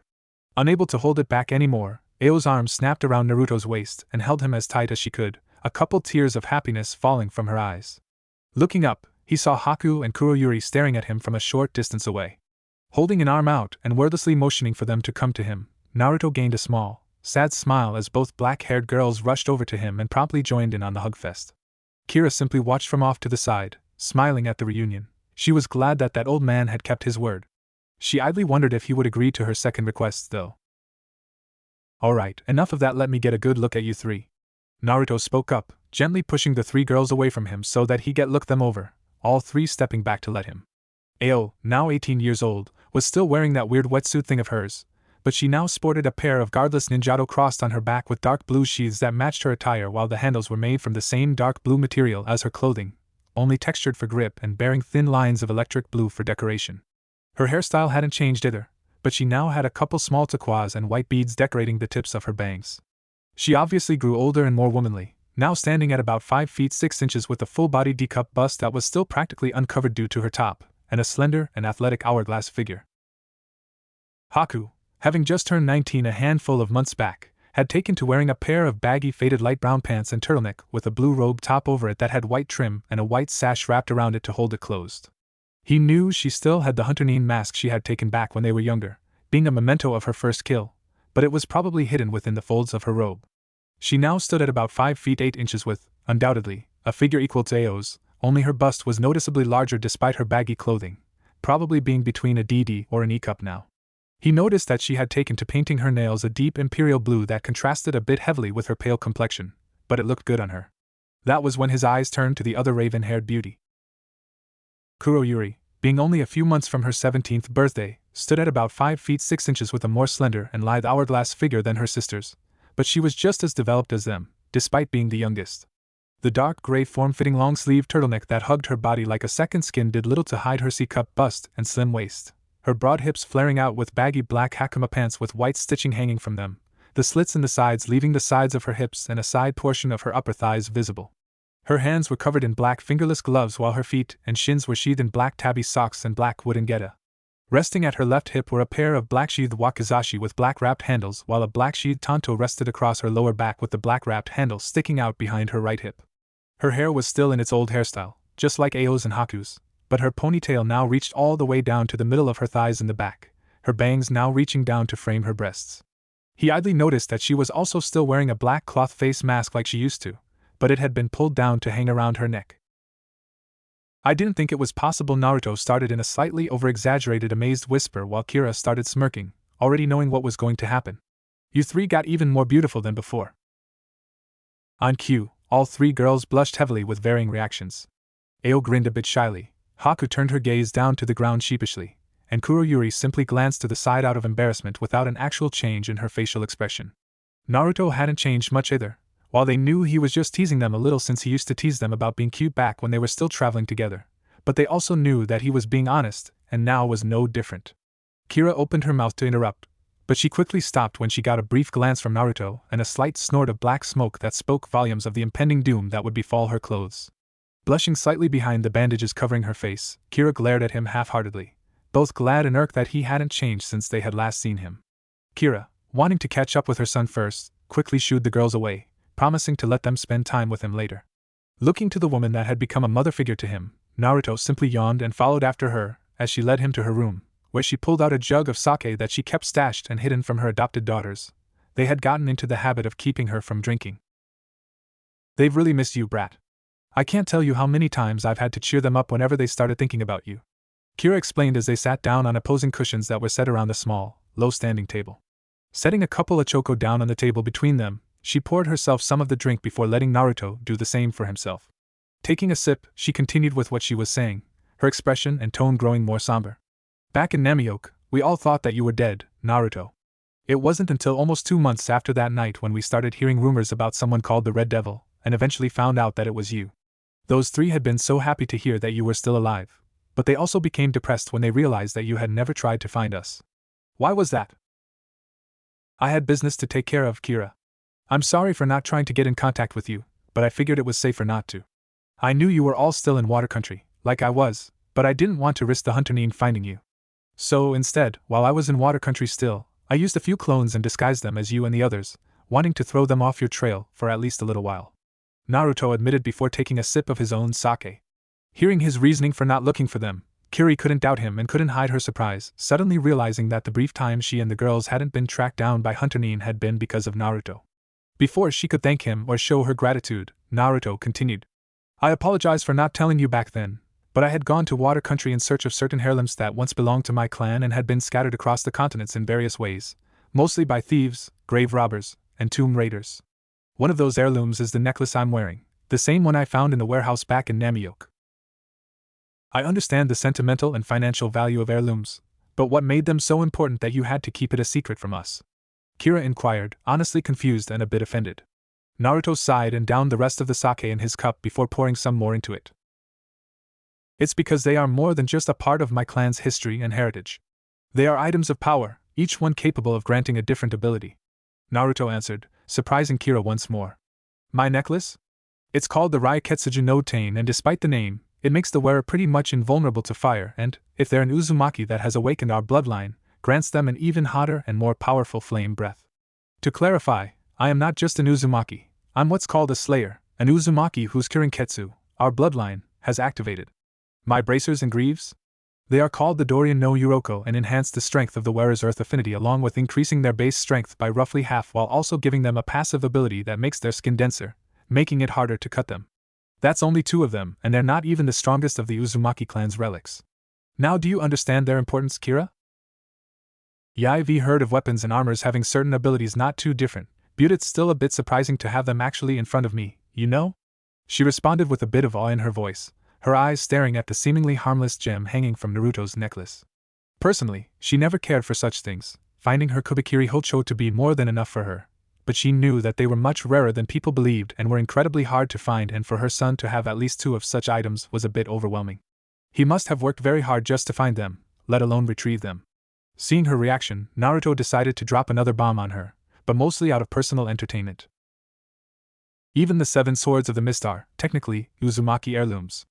Naruto suddenly informed his mother figure, timing it just right as she took a sip of her sake. She nearly spit the alcohol out in her shock, only making Naruto smirk. "Did you know that Kubikiri Hocho was originally designed for beheading dragons?" What? You can't be serious!"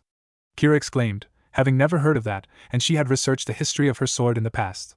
Then again, no one knew the origins of the 7 blades. Well, technically 8 since the Kiba swords came in a pair. Naruto's smirk didn't change and he didn't say a word while sipping at his sake. Realizing that he was, indeed, telling the truth, Kira could only stare at her sword, which was propped against the wall off to the side of the room.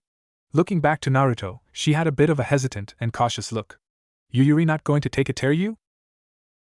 "No. She's in good hands as is, so it'd be a crime for me to take her from you," Naruto answered, and causing Kira to sigh in relief. Before she could ask him as to why he referred to her sword as a female, Naruto spoke up again, looking a little uncertain about something. Kira sighed with relief at not losing her sword as she brought her cup to her lips to take a drink, only to pause when she spotted the pensive look on Naruto's face. "What's with the face? You having girl trouble or something?"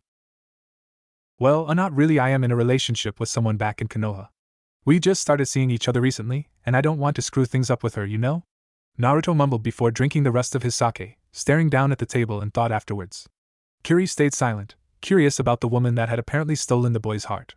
She had actually been joking when she said girl trouble, but it just went to show how well she still knew her son. It was a couple minutes before Naruto spoke up again. "She had a hard life, like I did, but not as bad. She hasn't exactly told me about her past, but I know from how she acts that she was betrayed by someone she looked up to and respected. I guess you can say I have issues when it comes to emotions, you know? I made a wakizashi and tanto for her, and she loves them. Booty haven't given them to her yet, and I don't know how. Do you have any ideas? You really love this woman, don't you?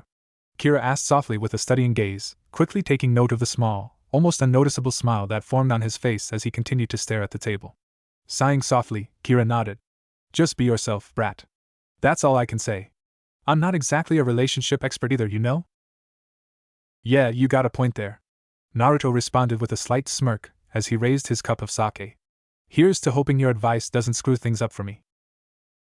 You're a pain in the ass, you know that? Kira grumbled quietly, but they both still drained their cups and shared a brief laugh after a few moments, only to fall into a semi-comfortable silence. After a few minutes, however, Kira decided to let him go so that the girls didn't have to wait any longer to catch up with him. Get out of here, brat. They're undoubtedly impatient to catch up after almost 4 years. Just didn't do anything I wouldn't do, got it? Really, Kira? There isn't much that you wouldn't do. Besides, you're a lesbian and they're all females. Are you sure you want to be telling me that? Naruto retorted tauntingly, making Kira's face burn a fierce crimson as she glared at him from her spot across the table.